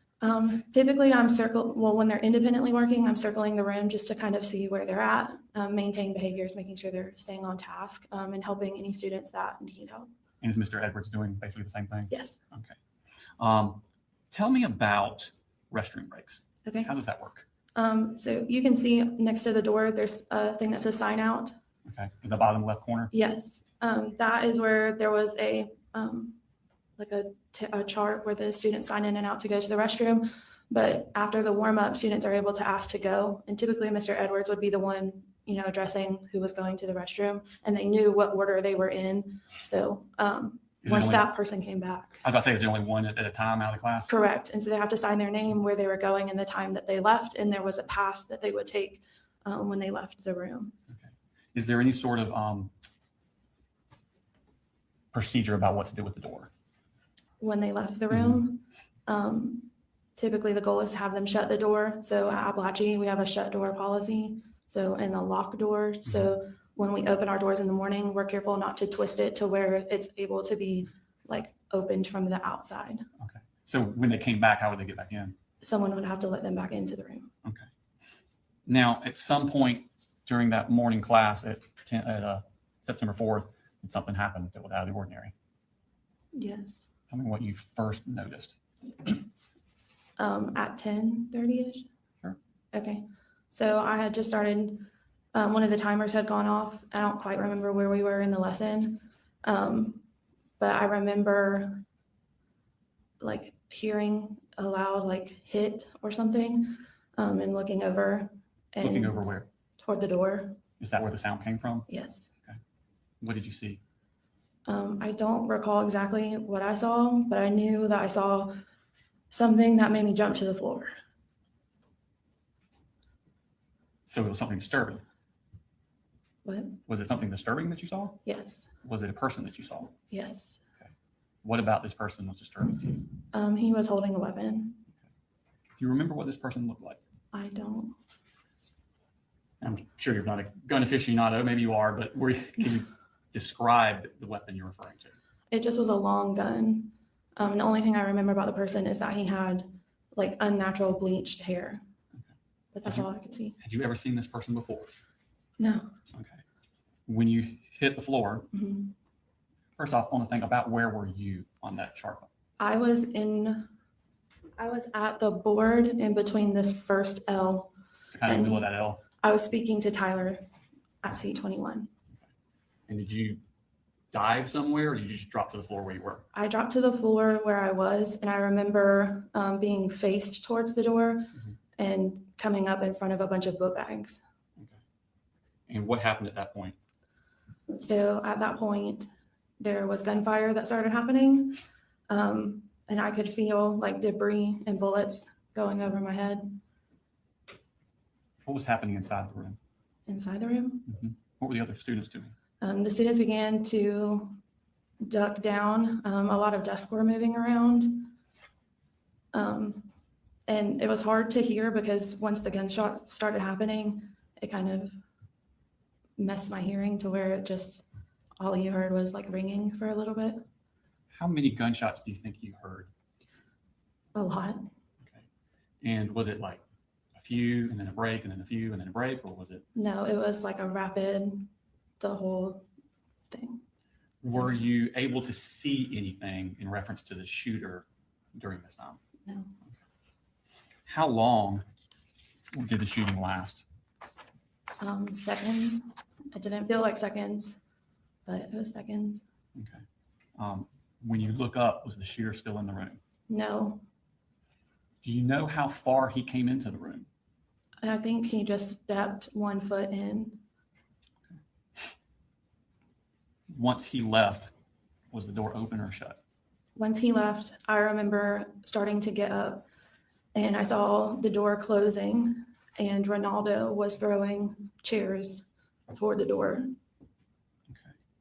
Tell me about what happened at that point. What's going on inside the room? So I remember seeing Ronaldo throw the chairs and then dart to the corner of the room. When I stood up, I was starting to walk toward the door, and then I heard Natalie say, "Mr. Hine, I've been shot." And when I looked at her and I looked down, I could see the pool of blood, and I could see her wound. Was that Natalie Griffith? Yes. Okay. What wound did you see? Where was it? It was on her wrist, up right above her wrist. I could see the bone exposed. How was she? Was she conscious? She was, yeah. Okay. And was she saying anything or doing anything? She just kept repeating that she had been shot. And so I grabbed her and laid her on the ground. And then I grabbed a nearby hoodie and wrapped it around her wrist to try to help the bleeding. And then I heard Melanie say that she had also been shot. Is that Melanie Delira Castaneda? Correct. Am I pronouncing that name right? Is it Delira? I think it's Castaneda. Okay. And did you see her wounds?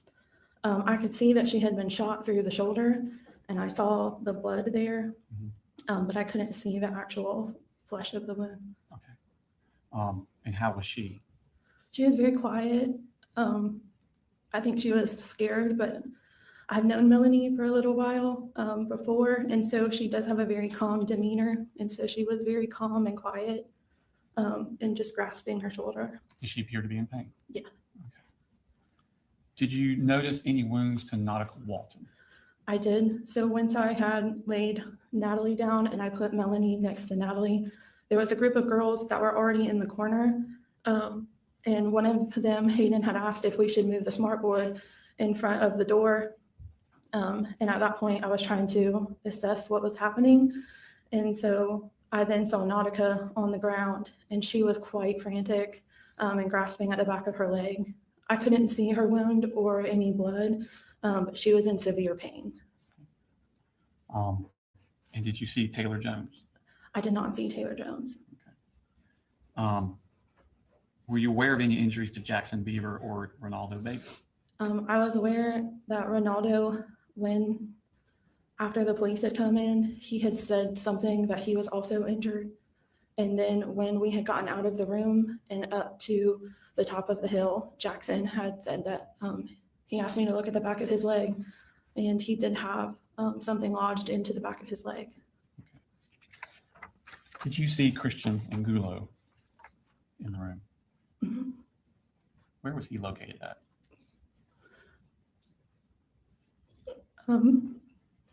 He was in front of the door.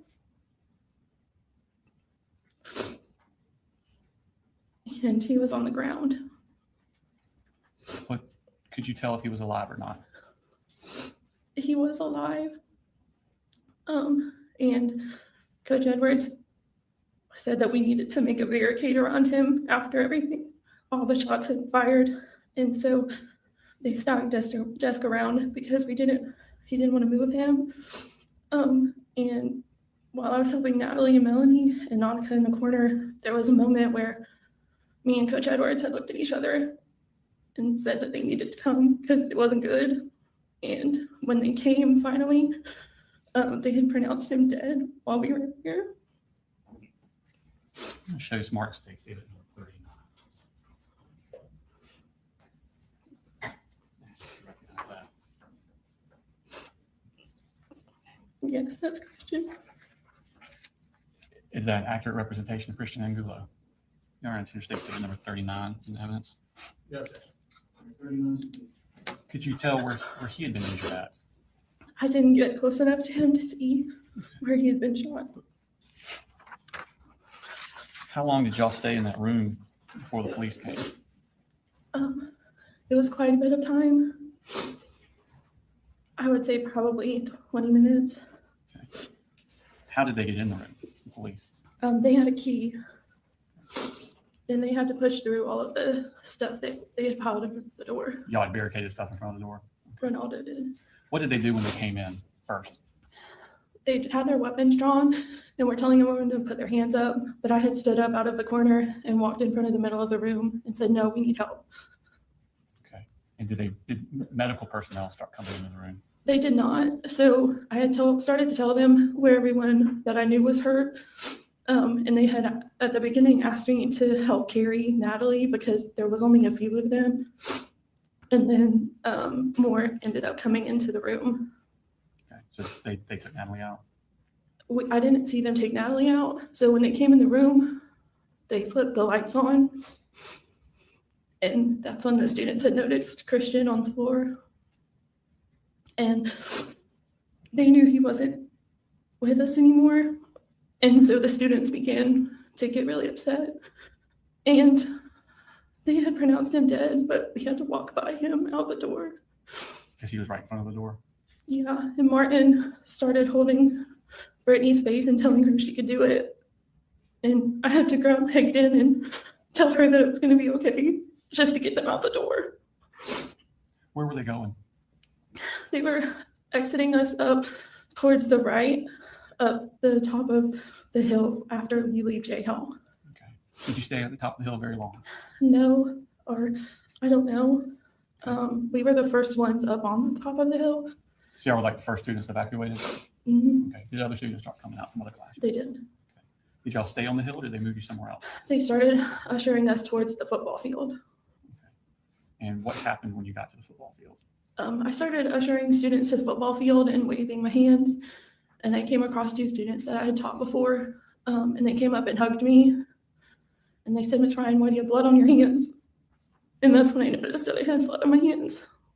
And so I just hid my hands because I didn't know where to go wash them yet. And we got up to the top of the hill. And I can't really remember what they were wanting us to do, but we just got all the students to the middle of the football field. At some point, did you realize that one of your students was missing? Yes, a student approached me and asked me where Mason was, that they had looked online and saw that he was in my classroom. And so I began helping them look for him. And at one point I came across Miss Schumerhorn. Mason's mother? Yes. Okay. And we began looking for Mason, and Miss Lee, which was his advisor, came and helped start looking for him. And we were thinking that maybe he heard what happened and had ran. Why did you think that? Because he had done that before, not in high school, but in his earlier education. Does he have a learning disability? He does. How long did y'all look for Mason? Hours. Let me show you Smart State Civ number 68.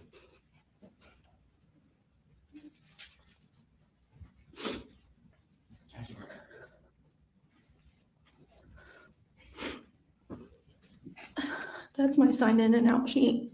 Is that the piece of paper you said was on the board where kids would sign out to the bathroom? Mhm. Who was the last? Does it accurately reflect the sign out sheets you had in your room that day? It does. All right, Tender State Civ number 68. No evidence? No objection. All right, 68. And who signed out last? Mason. Thank you.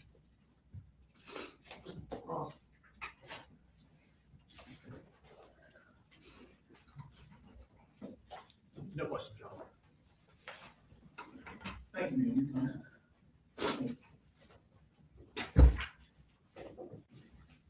To the board. All right, state calls next week.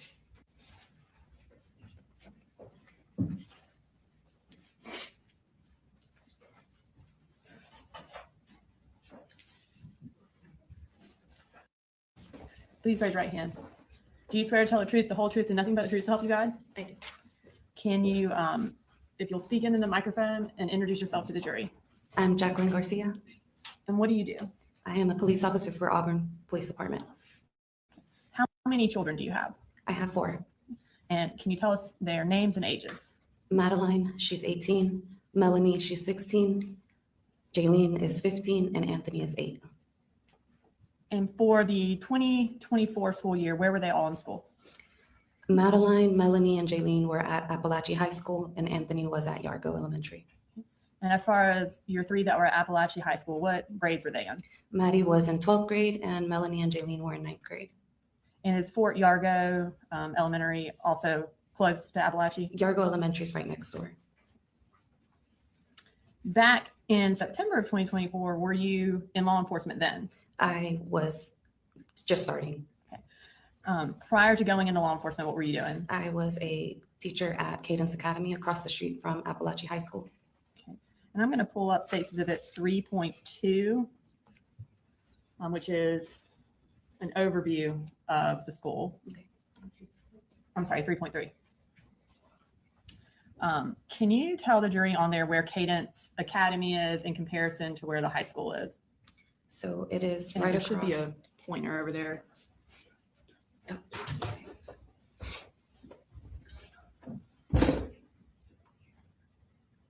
And so that was Cadence. That's Cadence Academy. All right. And is, if you will then, that circle, is that where the entrance to Apalachee is? This is the entrance, and this is the side entrance to the parking lot. Thank you. So on September 4th of 2024, were you working at Cadence Academy? I was. And I think since you started law enforcement shortly after that, was this one of your last weeks there? Yes, I had just put in my 2 weeks notice. Were all of your children at school on September 4th? Yes, they were. For Melanie, who was her second period teacher? Coach Ryan, And who was Jaylene's second period teacher? Miss Greer. We heard a 911 call earlier from a Jaylene. Was that your daughter who called 911? Yes. While you were working that day, did you become aware that something was happening at Apalachee? Yes, I was. How'd you become aware of that? My assistant director that day was, I guess they were going on lockdown, and she was coming around the classrooms to tell everybody that we needed to get all the children inside of the rooms because we had kids on the playground. And then she told me that something seemed to be happening at Apalachee High School about somebody possibly bringing a gun. When she told you that, what did you do? I was about to go on lunch, and so I knew that there were previous fights at the school. So I assumed that maybe just there was a fight and somebody brought a gun. So I was about to go on lunch, excuse me. So I was gonna check once I left.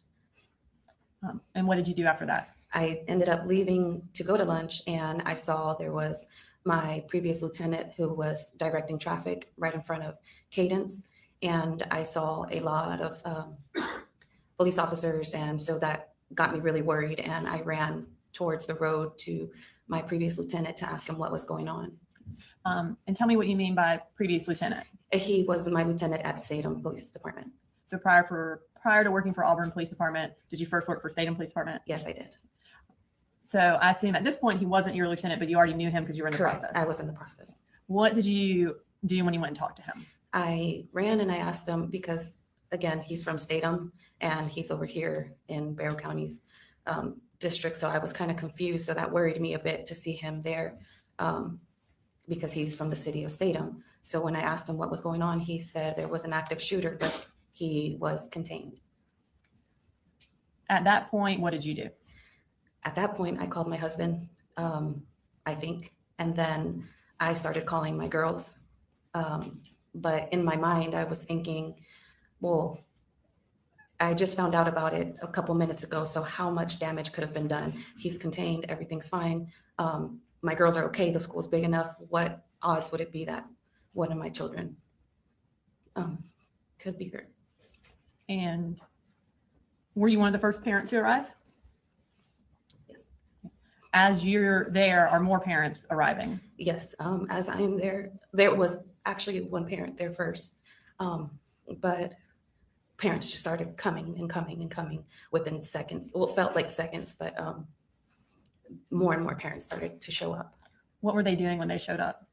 They were all trying to get past the officer to get into, I guess, the school to find their children. A lot of parents were upset.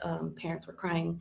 Parents were yelling. I mean, it was getting kind of out of control. And your lieutenant, was he the one who was trying to prevent everyone from going into the school? No, so Lieutenant Hood had moved from that area, and Officer Arango, who was at that time working for Statham, he was trying to control the parents. So I tried to help him because I worked with parents. I felt like everything was okay. I was trying to help all the parents calm down and just to try to get everybody situated so we can, let them do their job. While you were there and trying to help kind of calm everyone down, were you able to speak with any of your children? So I got a text message from Maddie, my oldest, and she told me there was a school shooting, that there was a shooter in the school, and that it was a 9th grader, and to try to find her sisters because they're in 9th grade. So I couldn't get in contact with Jaylene or Melanie. So I called their dad and I asked, I was telling him to call the girls. I was telling him to call the girls because I couldn't get in contact. So he finally told me Jaylene answered the phone. So I accounted for Maddie. He accounted for Jaylene. He said she was on the phone with 911. That's why she couldn't answer. But I couldn't get in contact. I couldn't get in contact with Melanie. While you were there, did you become aware that Melanie was one of the injured children? Yes. So finally, as I am there just standing, I get a phone call and I see it's Melanie. So I immediately felt a relief because I'm like, okay, I'm like, she's calling me. So I answer and she's crying hysterically. And she's crying. So I'm thinking, I'm like, she's alive. She's okay. So I start telling her, you're okay, baby. I'm like, you're fine. I'm like, everything's fine. I'm like, you're okay. And she immediately tells me, no, mommy, I was shot. She said, I'm shot. And it kind of just blurred a bit after that. Were you able to, once you found that out, were you able to go try to find her? I tried to get through Officer Arango, but he wasn't allowing me. I just kind of remember a little bit trying to go past him, but he wasn't allowing me. I think he was apologizing, but I just was kind of yelling and trying to push him out of the way to try to go and find her. And I saw my Lieutenant Hood, and I remember just yelling. I just remember I was yelling Lieutenant Hood's name, and I don't recall what I said, but I know he ran towards me and grabbed me by the hand and started running. And I think I yelled him that my daughter was shot. And he grabbed me by the hand, and then we ran towards where all the ambulances were to see if I could find her. At that time, were you able to find her in one of the ambulances? No, I wasn't able to. A lot of law enforcement were, just telling me to just hold on.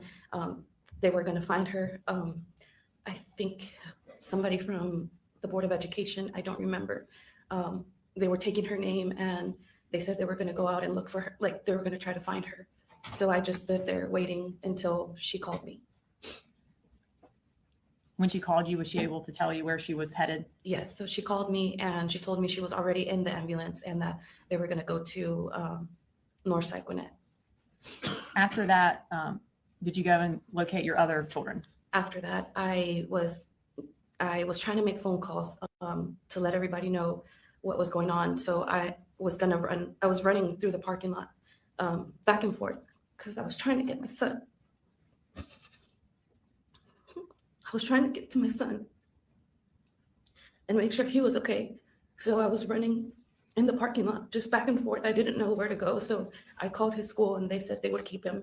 So then my brother was going to go get my girls, but I remember that he wasn't going to be able to get them.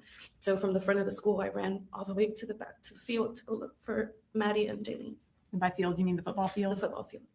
Tell me what it was like on the football field, who all was there and what was happening. So when I got to the entrance, I feel like I was just telling everybody that I needed to find my girls, a lot of the officers, and I needed to find my girls, and they were just directing me to the field. And finally, when I got to the front, I had to explain that my other daughter was shot and I needed to get my girls because they were not letting students leave at that time. So finally, an officer let me go in and I ran, and I've been so involved with my girls' school that I knew a lot of the students. And I saw a lot of the students that I knew, and they were crying and they were trying to hug me, and they were, super scared. And I kept trying to tell them that it was okay, that they were safe. And it was just full of students. I mean, everywhere I looked, there were students just super upset, super scared. And I had to just keep going to see if I could find my girls. Had other parents been let on the football field yet? I don't recall. And were you able to find your children? Yes. So I was able to find my brother, who was already with my girls.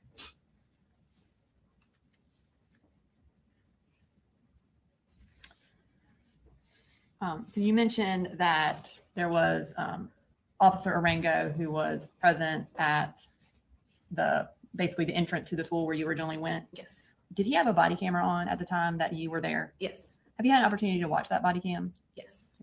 And is it a fair and accurate recording of what happened when you ran across the street from Cadence up until the point that you left to go find Melanie? Yes.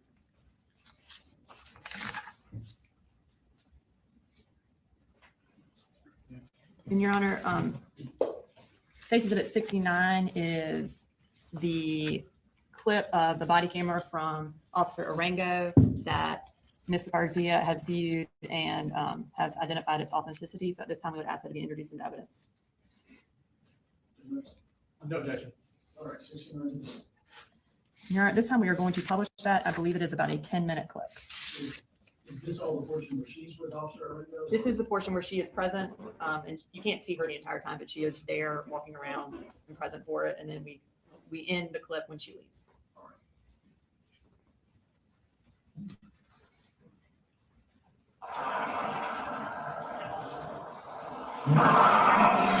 And is that you there? Yes.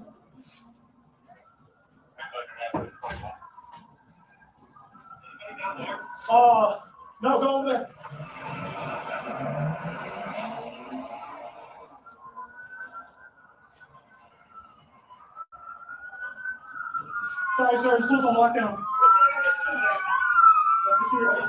What? Yes, you're shooting? Yeah, just stay over there, sir. Oh, man, I didn't see my keys. Sir, please, make sure. Sir, I understand. Man, I didn't see my keys all right. We're going to check in right now. There's nobody in the building, sir. Please, let us do our job. Let us. Is it not hurt? Not that we know, sir, but please just stay over here. Okay, please, let us do our job. We're overwhelmed, okay, sir? But you need to stay out here, please. I understand your frustration. I understand that you're worried. Please stay over here. Just come. Whoever, please.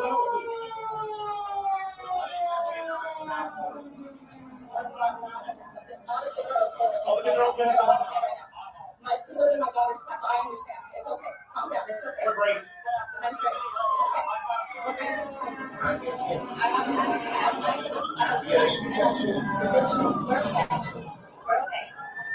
As soon as they unlock the school, the one's going on.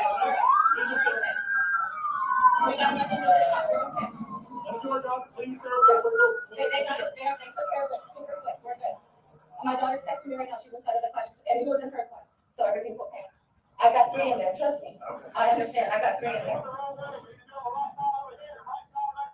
We got to stay together. It's okay. You got it. You guys want to stay over there, please? Let's just. I understand your frustration, sir. I understand.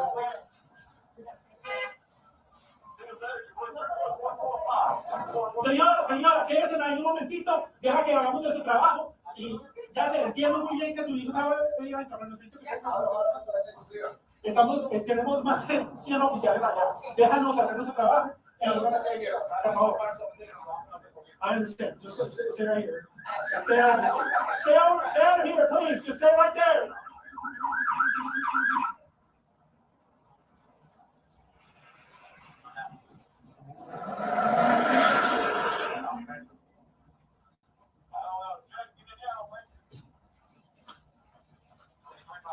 Okay, sir.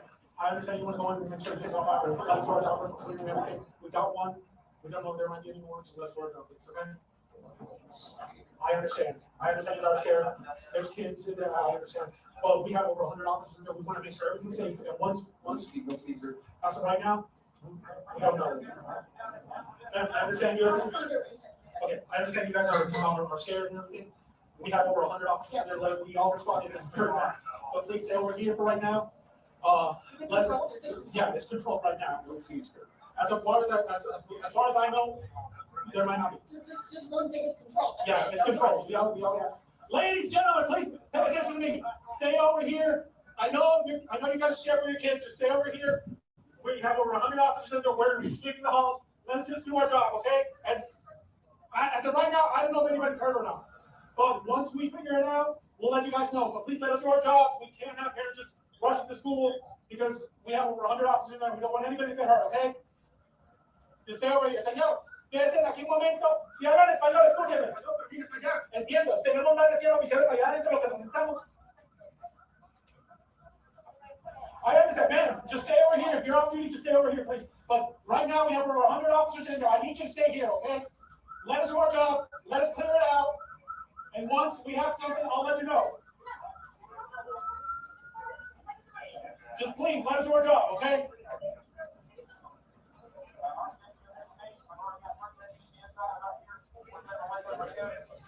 Right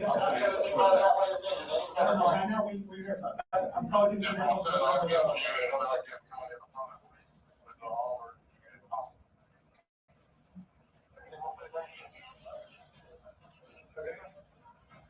And are those all the parents that are showing up and people just kind of parking wherever they can? Yes.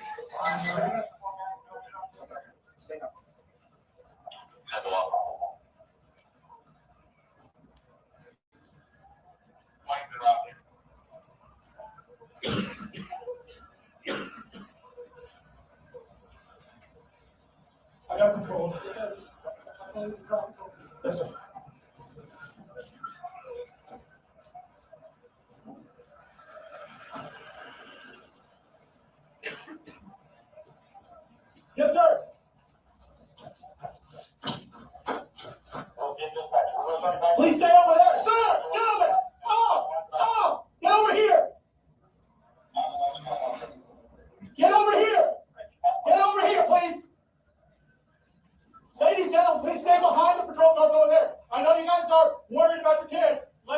out, please.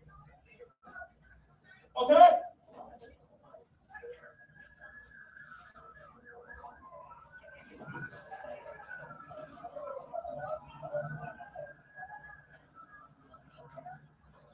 Gentlemen, please, let us do our job, stay over here. Once we have the building clear and everything, and they open up the school, then you can go and see your kids. But for right now, please, just let us do our job.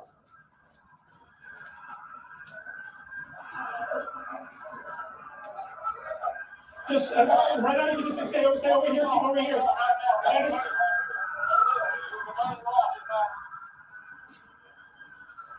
I understand you guys are worried, I understand that. Just please, stay over here. Let's just get to it.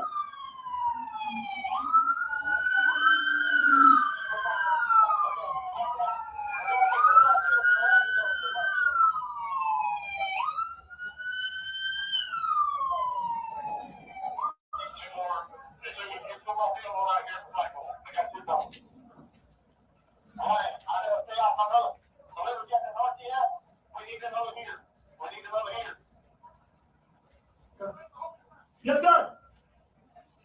Ladies and gentlemen, you're just getting here. Please stay right here. Do not go through. Let us do our job. I know you guys are worried about your kids. I understand. We have over 100 officers in there. Let us do our job. Once we clear everything, once we get everything locked down, then we will be able to let you in and see your kids. But please, do us a favor. Stay right here. We don't want anybody else getting hurt.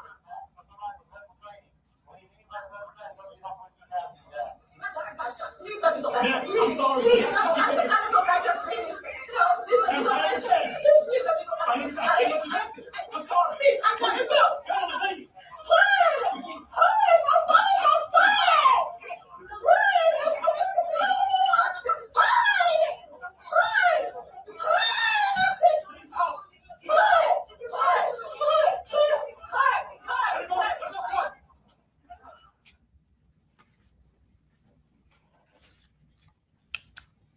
After you found your girls in the football field, did you eventually leave to go to the hospital? Yes, Did you see any other parents as you were driving to go to the hospital? I did. And did you recognize any of them or know any of them? At the beginning, I didn't. As I was driving off, I remember there was one person in particular that I saw as I was driving. She just looked so scared, and she was running, and she looked scared. She was crying. She was running, and just her face would just stuck with me for, I don't know. She just looked so scared. And after that, I ended up finding out that was Natalie's mom.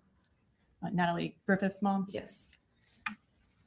And when you say she was she running down the street to try to get to the school? Yes, she was running down Tom Miller because they were no longer letting people park.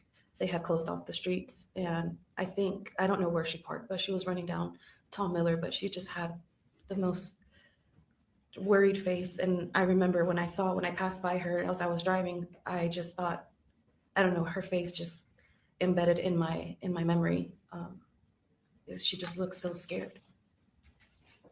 You indicated earlier that Melanie first went to Northside Gwinnett, where she Correct. eventually transferred to another hospital. Yeah, so she originally was at Northside Gwinnett, and then she was taken to Children's. I think it was Emory or Decatur. I don't recall. But the Children's Hospital in The Atlanta. Children's, yes.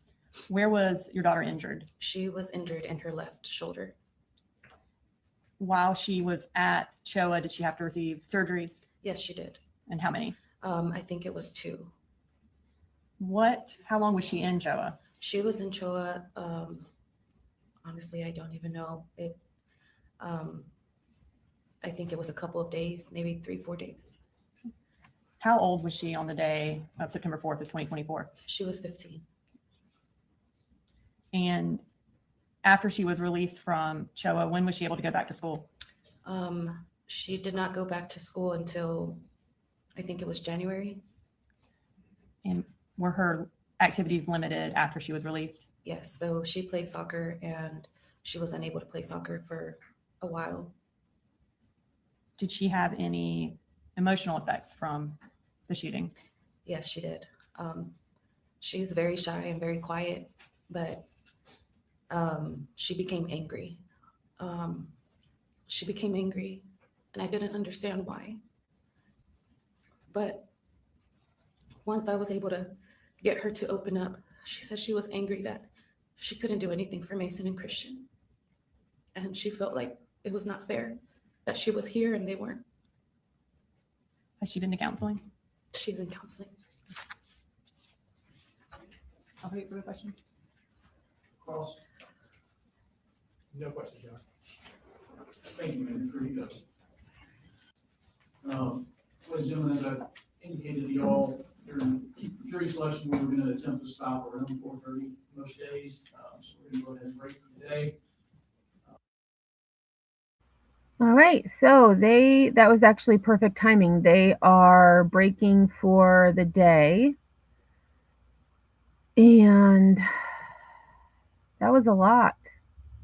That was a lot. And I was thinking back to, I watched the entire, Parkland, Marjorie Stoneman Douglas High School didn't have a trial because Nicholas Cruz pled guilty. The jury was just determining whether or not he was going to face death or life in prison. So I don't think they showed all of the evidence that they may have had. The one thing that stood out, one second.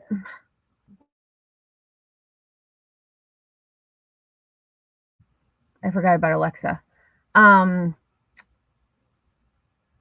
was I saying? Oh, so during Parkland, I don't remember seeing body cam footage. And so when they were showing the footage of this mom, when she, first arrived at the school looking for her children, just, the parents, like she said, they all kind of started coming at the same time. And I'm hoping that officer had someone else in the area. It sounded like there was another person speaking Spanish with him. But he might have been alone for a while.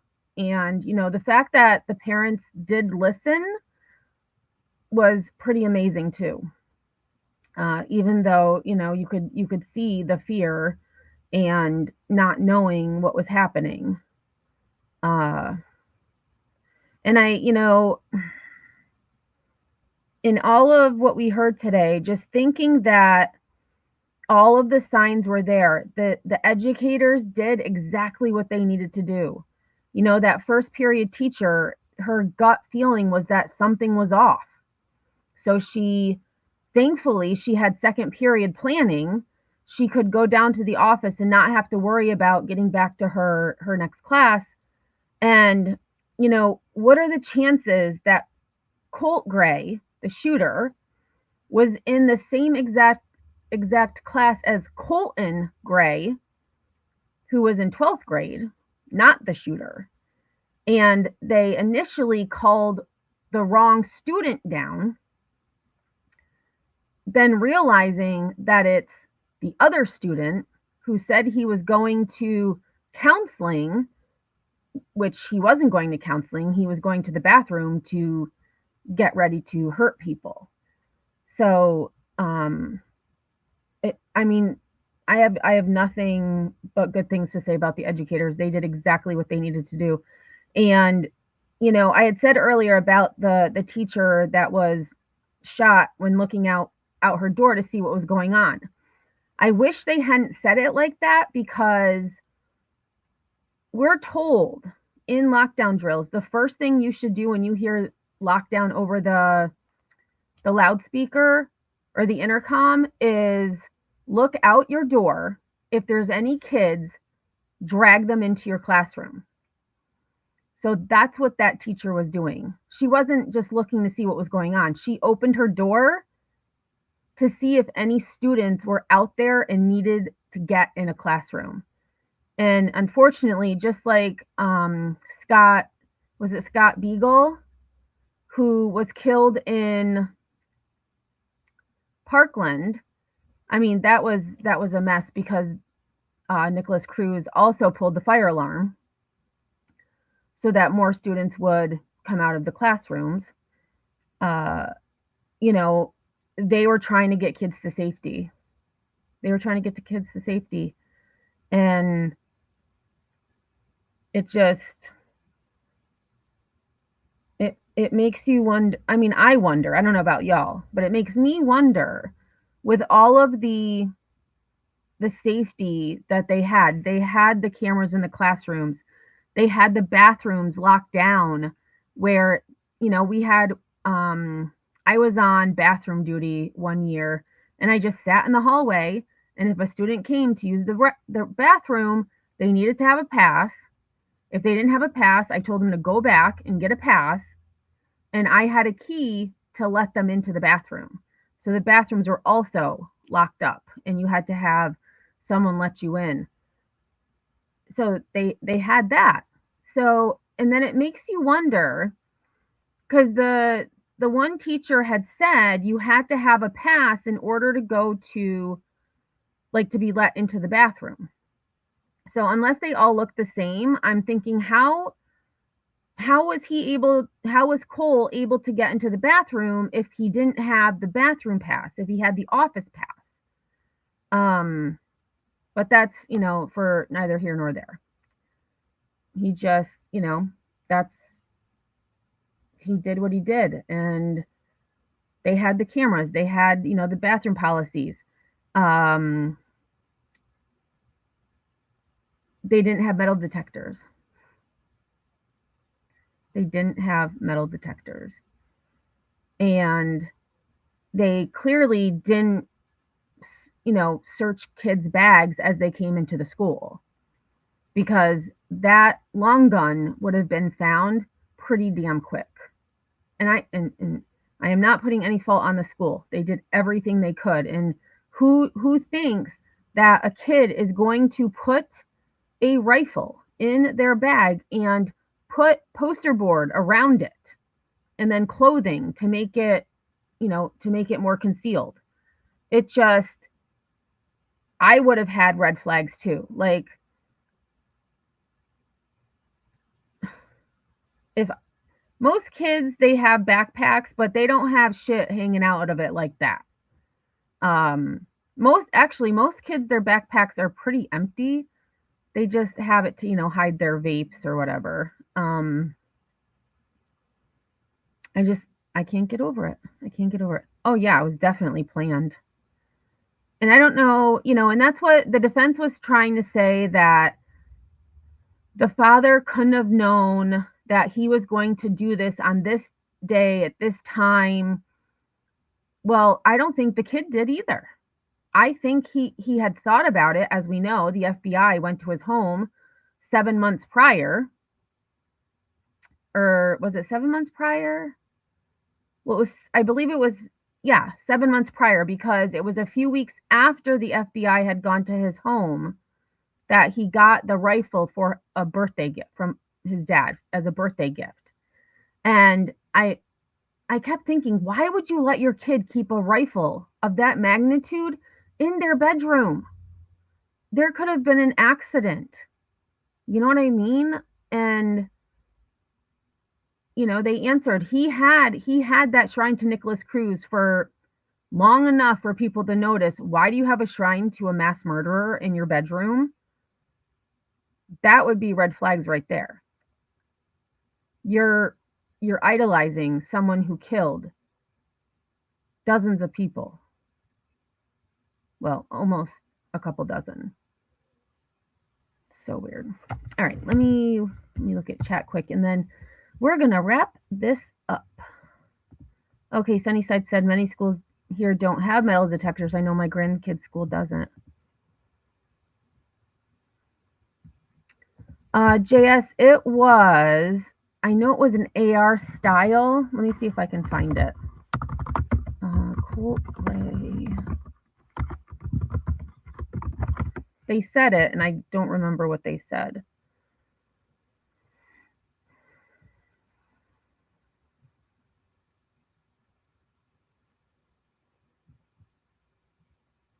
Oh, it says the father accused of giving his son an AR-15 rifle. But then it says AR-styled rifle. So what is it? Let me just see what this article says. It might be more.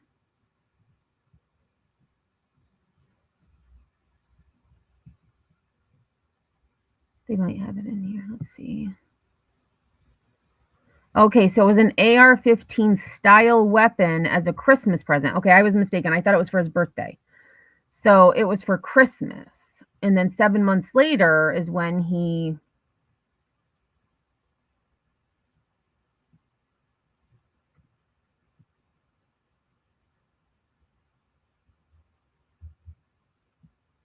wow, he looks way different. I wouldn't even know this was him.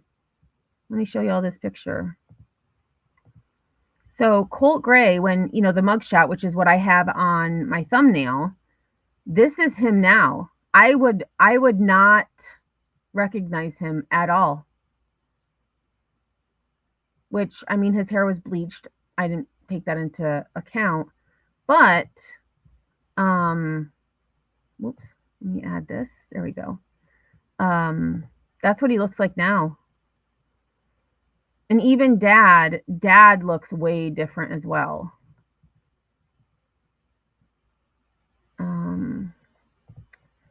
I'll see if I can find what exactly it was, but most of it is just saying the articles anyways. I know they said what it was in the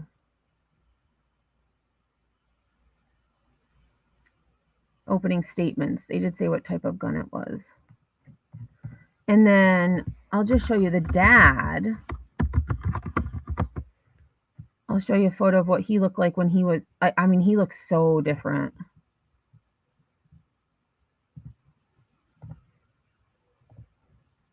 So this was the dad when he was arrested. I wouldn't recognize the dad either. Yeah, Doodles, I agree. He had a shrine. He had a shrine. Evil Queen says, my daughter just told me a kid's hockey game in Rhode Island just, what?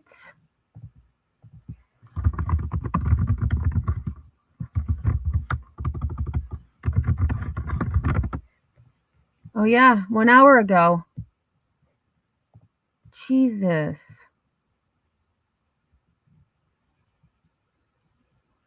Young girl killed in mass shooting during high school hockey.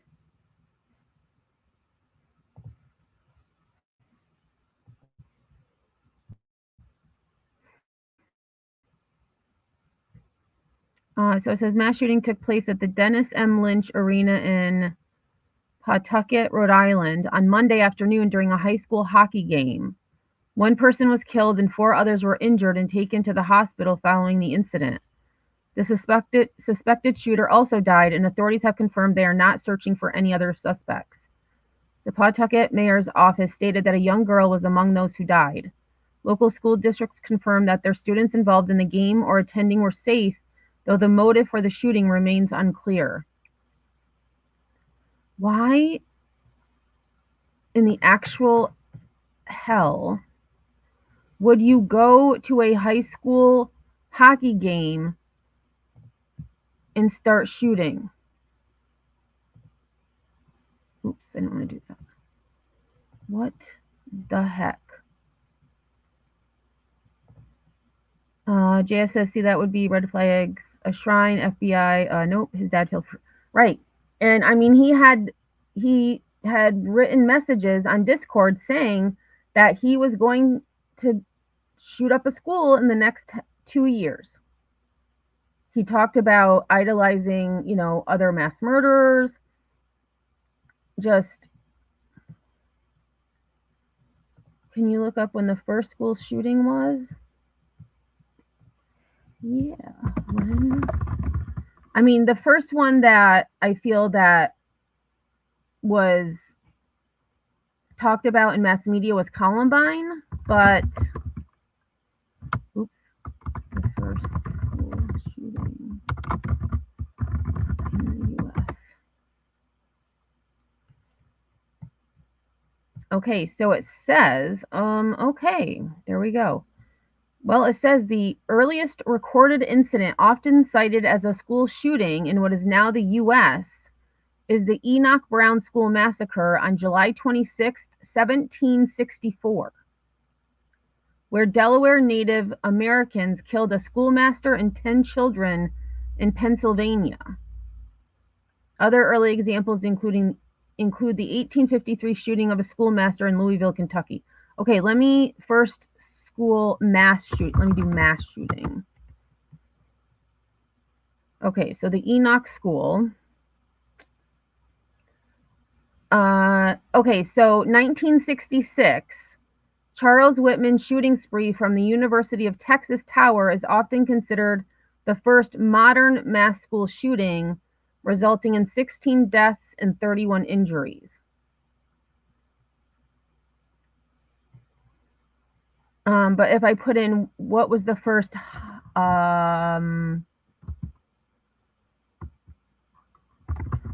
secondary school mass shooting.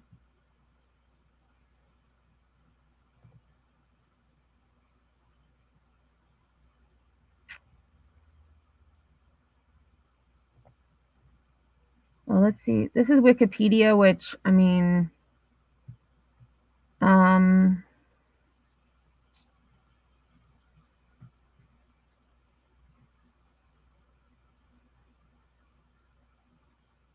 wow, I forgot about Virginia Tech. That was in 2007. 33 people died.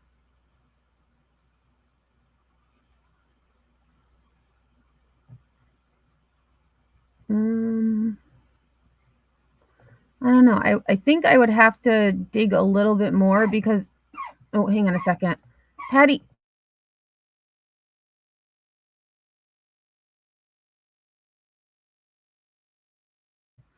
All right, sorry, my cat just started having like a sneezing fit. I don't know what was going on.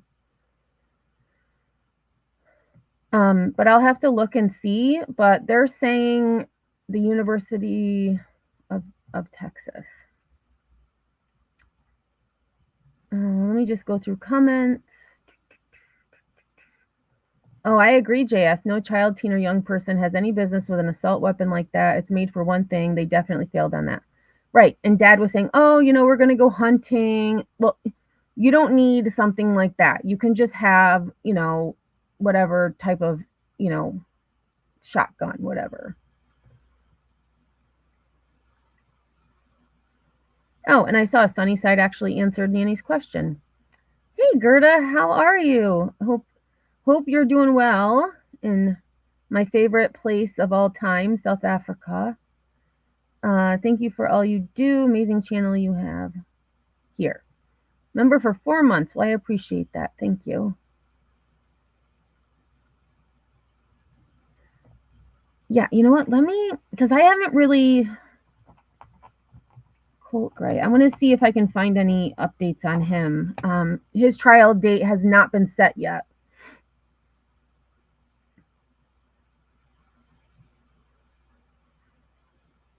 Evil Queen, member for 21 months. That's amazing. That's amazing. Almost 2 years. Oh, and that reminds me, my channel anniversary is coming up. I just realized it's the middle of February. Give me 1 second. I don't even remember the date, but I know it's in February. I always have the 22nd in my head, but I don't think it's the 22nd.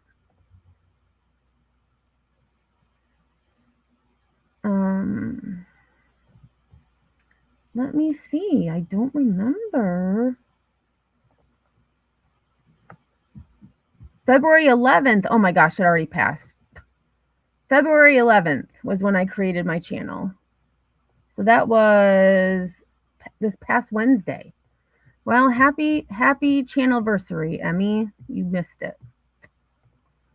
I always do. I always do. Yeah, Columbine was in 1999, I think. Yes, 1999, April 20th, 1999. I just looked it up. There were 16 deaths and 23 injuries.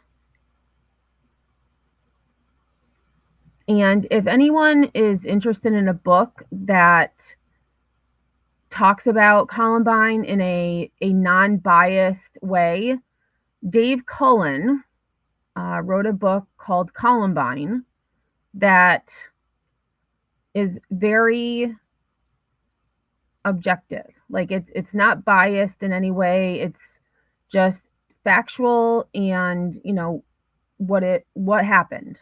And then there was another one. What was I don't remember the other one's name about Columbine, but the one by Dave Cullen is the one that I've read it several times. All right, let me just get through. Yeah, that is true. Better late than never. I know. I always forget. Well, and I was telling Pookie earlier, I'm almost to 7,000 subs. I think I lost a couple subs, but probably because I don't know, like I just feel like I'm just feeling very like snarky lately, and today I went into Sinners and I was about to like just spout off. Like I'm so sick of all this crap. And so I said, can someone please time me out? Or I'm going to say things I shouldn't. And that was true. Because as soon as I typed something, I think Sinner actually timed me out himself. As soon as I went to type something else snarky, I saw that I was timed out. I was like, oh God, no one's gonna see what I wrote, because I should have just hit delete, like backspace. But oh my gosh. JS says, for as much as I love the Second Amendment, I don't think civilians should be able to own assault rifles of any kind. There's no need for it, especially those type. Like there's no need. There's no need to have them. I'm so proud of you. I know. No, it wasn't you, Nanny. I don't think nobody really like paid attention to me. Well, there was one person said, Emmy, just say it or something like that. And I was like, nope. But I could still I think I could still time people out and block people even though I was timed out. It was weird. But yeah, I'm in timeout for a whole day. I mean, I thought it would be like, you know, like, I don't know, an hour. I don't know if Sinner's still alive, but a whole day. So I'm going to have to just speak my mind later. There's no threat coming at civilians that require a gun that fires that much that fast. I agree.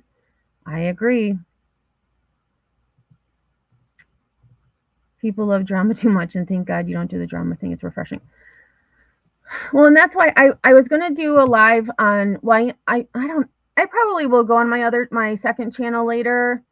The title is I Might Have Something to Say, because the other day I was feeling some sort of way, and I was just ready to tell it all, because I keep quiet about a lot of things. Like I complain behind the scenes.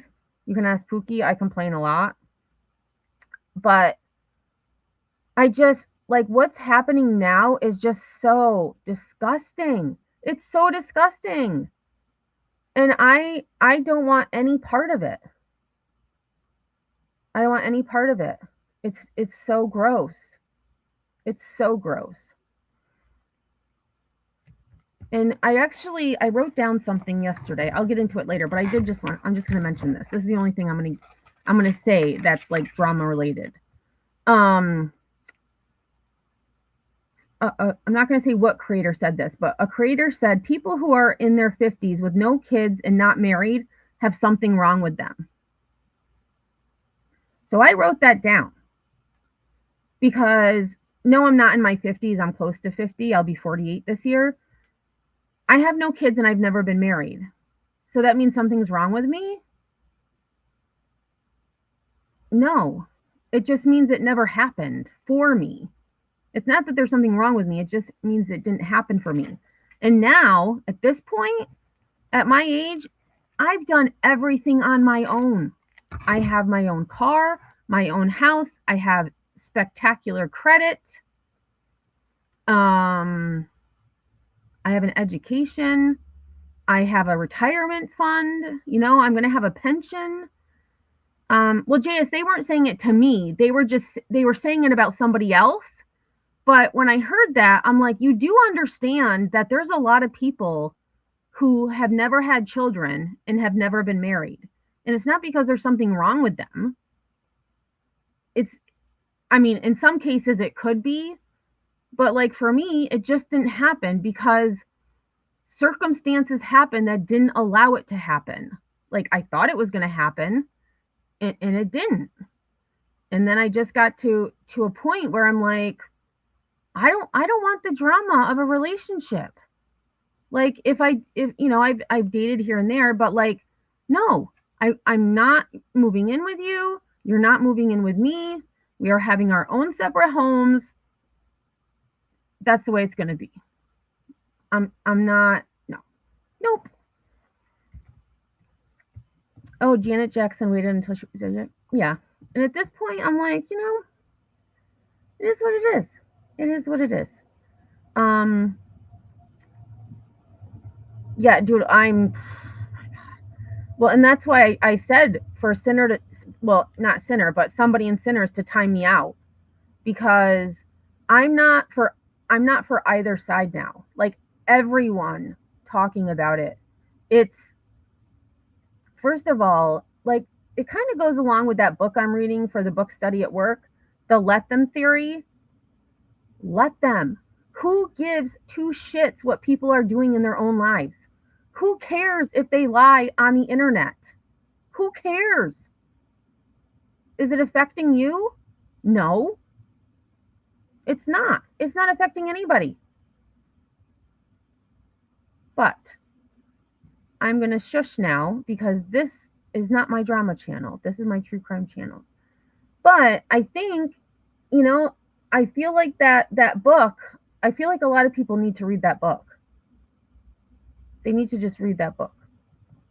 Pookie says, that sounds like the discussions that my ex-boyfriend and I have in my dreams. Oh, good Lord. Gerda says, I am one of the lucky ones, married 28 years in April. Congratulations. Very few marriages, relationships last.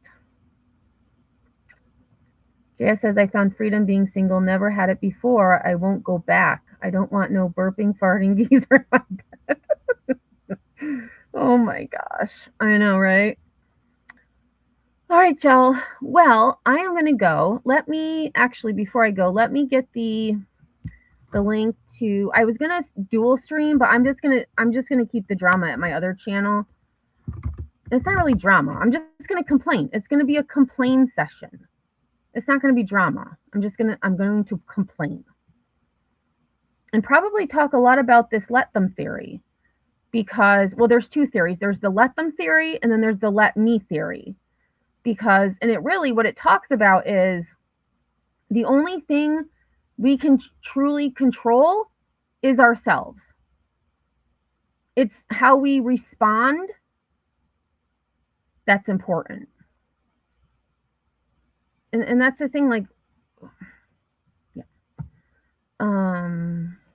Oh, and I did see that Robert Duvall has passed away at the age of 95. That was very sad to see. And the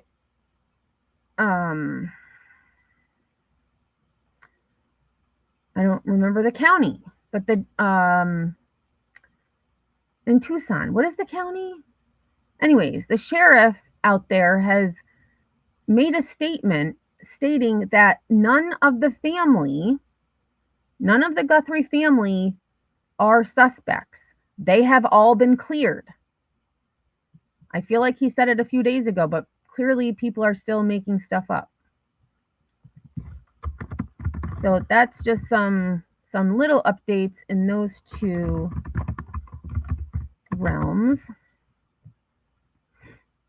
Okay, so here is the link, Pima County. Thank you, Nanny. I don't know why it just slipped my mind.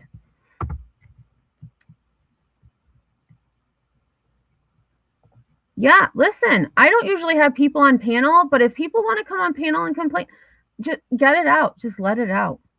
Just let it out. I mean, you know, people are saying like, you know, it's whatever. I'll keep it for later. Rough couple of weeks for passings. I'm still teared up about Brad Arnold. Yeah, and then who else were we talking about? There was somebody else. Oh my God, James Vanderbeek. I actually, before I go, I'll end on this.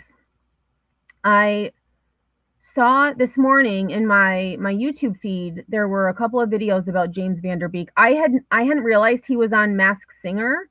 So I watched a video of all of his performances on there, which he has an amazing voice, which I had never known. And then he was also on Dancing with the Stars. So I watched all of his performances from Dancing with the Stars this morning. It was pretty cool. Pretty cool.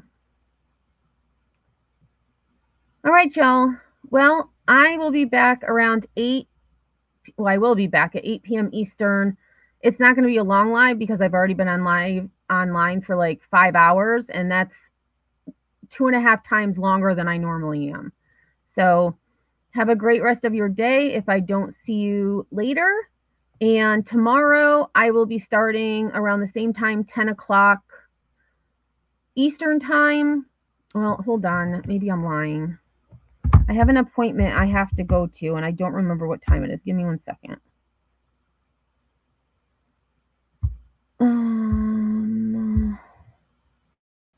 Oh, it's at 1:30. So I'm going to say 1 o'clock. 12:30. All right. So tomorrow, 9:30 is so freaking early. You know what? I think tomorrow I'll start at 10 o'clock again. And then I'm just gonna have to end it by 12:30 so I can leave and get to my appointment on time. And then when I get back tomorrow, probably 4:30ish, we'll finish up the rest of the testimony that happens tomorrow for this trial. All right, so now I'm really going. So have a great rest of your day, morning, night, wherever you are. And if I don't see y'all later, I'll see ya on the flip side.